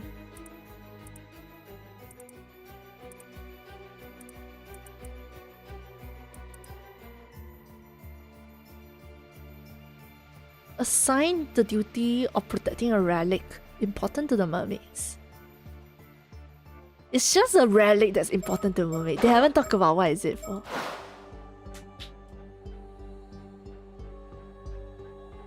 Well, I see no harm in quelling the curse, so I say we continue to cooperate for now. Agreed. Though I do wish we did not have to approach Kamishima at all. The evil atmosphere is nauseating. However, we must consider the possibility that Ikoma actually has his eyes set on the mermaids in Ryugu. It's possible he may be searching for mermaids, like us. I suppose that discussion can wait for later. First, we must find the treasure that the survivor managed to slip out of Daishima. You mean the treasure required in addition to mermaid flesh when attempting to gain immortality? Da da da da! I knew it! The relic Is for immortality. Yes. It's a treasure known as the Tamate Bako. Mermaid flesh has to be put inside and purified by it to have any effect. So provided one has both the flesh of a human mermaid and a Tamate Bako, their immortality is indeed attainable. Boom! This is the scrub, the freaking box that Somikawa was keeping. Used by mermaids who once lived near Taishimas. Similar box also made its appearance in the tale of Urashima Taro as a box gifted to the eponymous protagonist by Otohime, leading it to its name becoming widely known. Oh, to make it the person old, right? Box filled with spiritual energy similar to the nature of that which fills Ryugu, mermaid's origin home. Or just placed within it may thus be kept in the same state they will be within Ryugu. It's said that the mermaids use the box to bring objects from Ryugu within that they would otherwise have been unable to transport to the material world. But it also has the secondary effect of returning mermaid flesh. Wait. Can use a box to transport things from Ryugu to material world, okay. But it also has secondary effects of returning mermaid flesh, normally only able to exist in transient state in the material world, to the state it would be in Ryugu, thereby restoring its ability to grant immortality. What? Is it because they're immortal, then their flesh... You cut the flesh in the... the flesh that got cut will disappear? Is that what it means to be transient? Okay, anyways, they need the box and the flesh. Not in the ethereal world. Materializes the flesh, yeah. If we could meet with the Taishima descendant, they could probably provide us with information on the Tamate Bako. I concur. If we could get our hands on the Tamate Bako, we wouldn't have to worry about Ikoma. However, it's likely he's wary of us and will keep us from meeting the descendant. At the very least, we know he's cautious enough to keep her name secret. Well, that's why I asked him to hand her our little souvenir. What was that all about anyway? What was that all about anyway? You sure we are not going to need that iron box? She can douse. I doubt we'll need it again. Plus, you can think of it as a backup plan. Regardless of what happens, we'll be able to meet with the descendant tomorrow. She can douse! Cause the box have spiritual, has got spirit energy. Let's get our hands on that mummy treasure! Time to fire the Tamate Bako! Okay. Dowsing machine go. Oh shit! Ah shit! Oh, very interesting, yeah.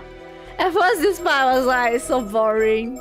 Then I think like starting from here, oh shit, it's very interesting now. Okay, but it's 3:46, so I'm gonna stop here. It's a good place to stop. We're gonna find Sumekawa. Oh my god, yeah, it's crazy. Sad face. It's okay. Stay tuned till next time. Very interesting. Right? Oh my god.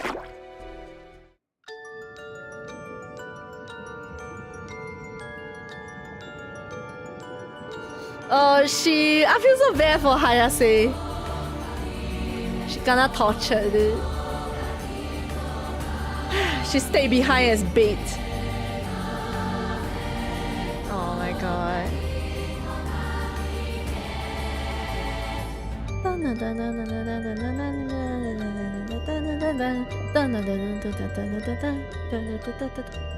You go find Panadol. I'm surprised you didn't get Panadol like earlier.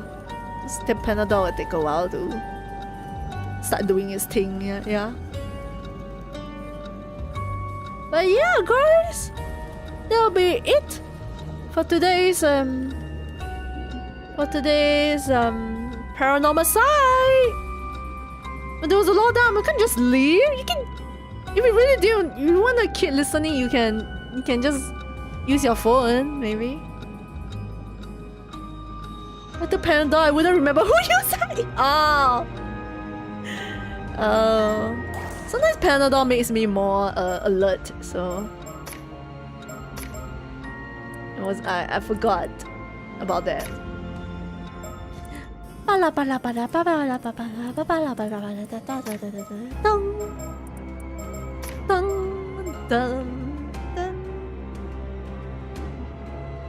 Realize this game does not have voice volume. That was a huge law down. It was, but it's getting interesting. We just got past the law down. I think the next I think the next few scenes are gonna be interesting. You don't survive this, I hate it. I see you in the afterlife.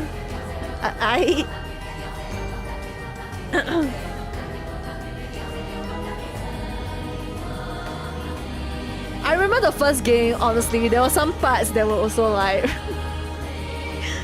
I do know that I study the freaking curses a lot in the first game. I would like keep looking at the files and I keep reading. Then I'll be like, is it? And then the files were also lengthy. Oh my gosh. But there were a lot of good moments in the first one. I mean, I don't remember exactly what happened. Oops. I don't remember exactly what happened. But I just remember being excited, basically. To continue the story, yeah. Oh, I came late! Says E.T. Oh, I need to hydrate. Up in. Freaking Avi's voice hurts my throat.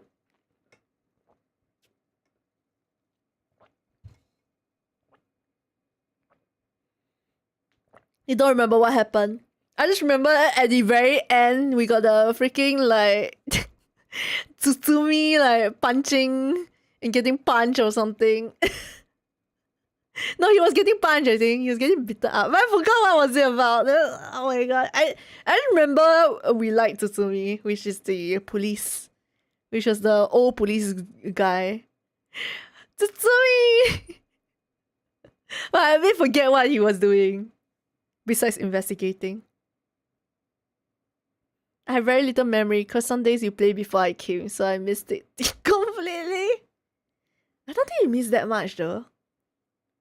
You say it as though you were only there for half of it, but you were there for majority of it. So you just don't remember.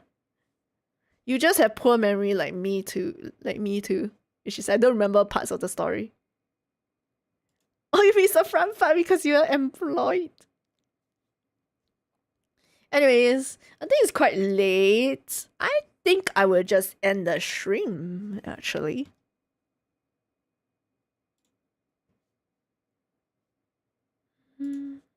Or maybe I will sacrifice.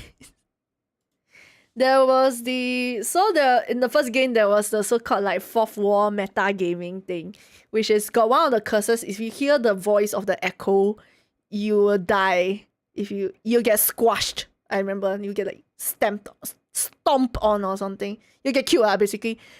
Then you had to turn off the voice volume in the game. And it was like I think like it was quite obvious that thing was gonna be used for something maybe, cause this game has no voice. Has no voice like over. So if you see just now I opened my audio, it was what? It was like master BGM SFX sound effects. There was no voice. So we are not gonna do the same thing again. Night SGPS, I'll also go to beach. Good night, Misha. Thank you for streaming today. I really, really appreciate it. Thank you, Alexander. Today's stream is very. If you don't follow the story, maybe it's a bit harder to understand. But I I think there's still some parts you can watch halfway through and you still be quite intrigued. But actually today got a lot of talking. Oh my god, my voice hurt. My throat hurts. I'm gonna drink water. And eat some lozenges. Yeah, stomach problem I hate. Oh my god. Please take care. Well, you're still streaming. I'm about to end, easy. Good night, Michi. Yeah. Today, I mean, I started at Saturday, so yeah. Usually we stream a bit longer. So proud of you for streaming so long. Yeah. 7 hours. MC, good night, MC. Hello guys, see you on. Oh my god, right? You're coming back soon. See you soon, Easy. See you. I didn't really pick up what was going on until a few episodes ago. And I enjoy it. Yay! It's time to go to bed. You enjoy story time streams. I know Misha actually is actually okay and he actually enjoys the story streams. Thank you, Misha. I know sometimes story streams a bit harder to watch on stream as compared to, you know, like pew pew kill this person. Cause story sometimes if you don't know what's happening, then it's hard to follow, yeah.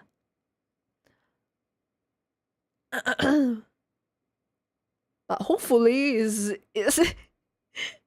hopefully there's still still okay to I feel like paranormal side is they repeat quite a lot though.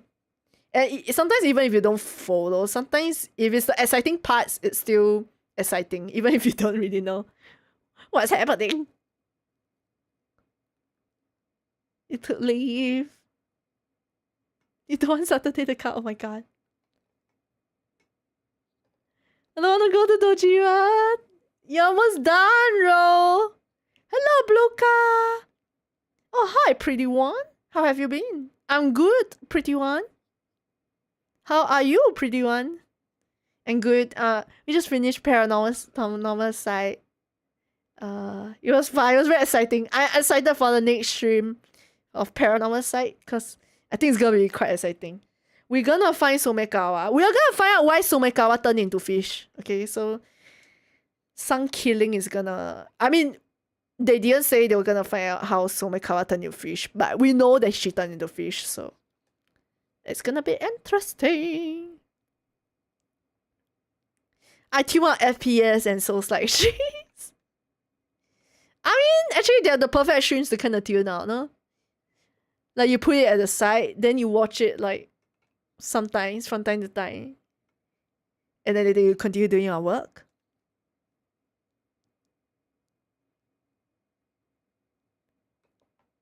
Pretty 2 to 5? 2 to 5? Vanish? By eating? Well, Misha always pay attention to all her debatable spiritual souls. After your performance today.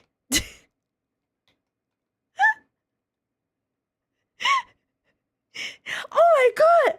Wait! So some Osato got sacrificed and Hatsune got sacrificed. So Osato is that. They were like, yeah.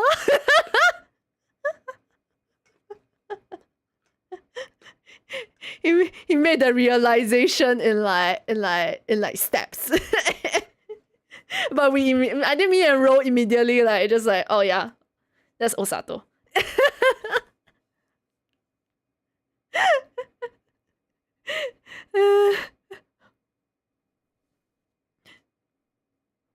Except for a certain string containing Warriors origins. Oh yeah, he doesn't follow that. Anyway, actually, I play Dynasty Warriors first half, so first half. I talk about first half as though I still do first half, second half. But usually I play Origins quite early. She got timed out. We'll see Shishi next stream. Technically, you did that today. Wait, did which one? Actually, now I don't really stream late. The only time I stream late is like once a week. You want anything from me, just let me know. Okay.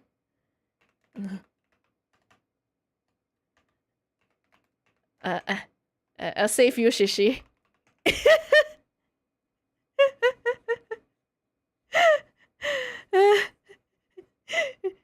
Shishi got time about 1 minute. You think question mark? Yeah, it's a very strange love language between spiritual souls and Shishis.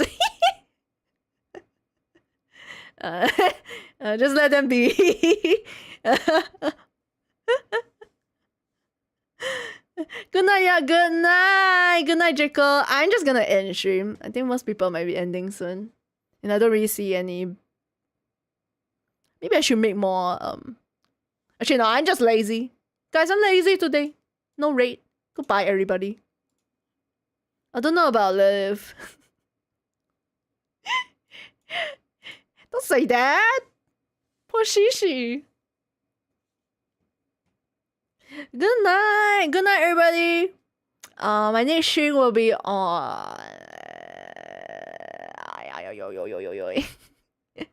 Monday. Good night, Master Star. Good night. Good night, baby. Bye, everyone. Have a good Sunday. I'm gonna have hot pot. Bye-bye. Where's my end button? Bye-bye. Hey, it's Blood. Wait, I think Blood was here earlier, right? I feel like I didn't say hi to you. Hi, Blood. Bye, Blood. Rage me. Hot pot. Yeah. Ooh. Maybe I'll take a photo for you, Misha. I hope I can eat crab on I still haven't eaten crab, Misha. I hope I can eat crab on maybe Monday. Maybe I'll eat crab on Monday. But that means I might need to start stream a bit later. Because I need time to eat the crab. Yes. Bye-bye.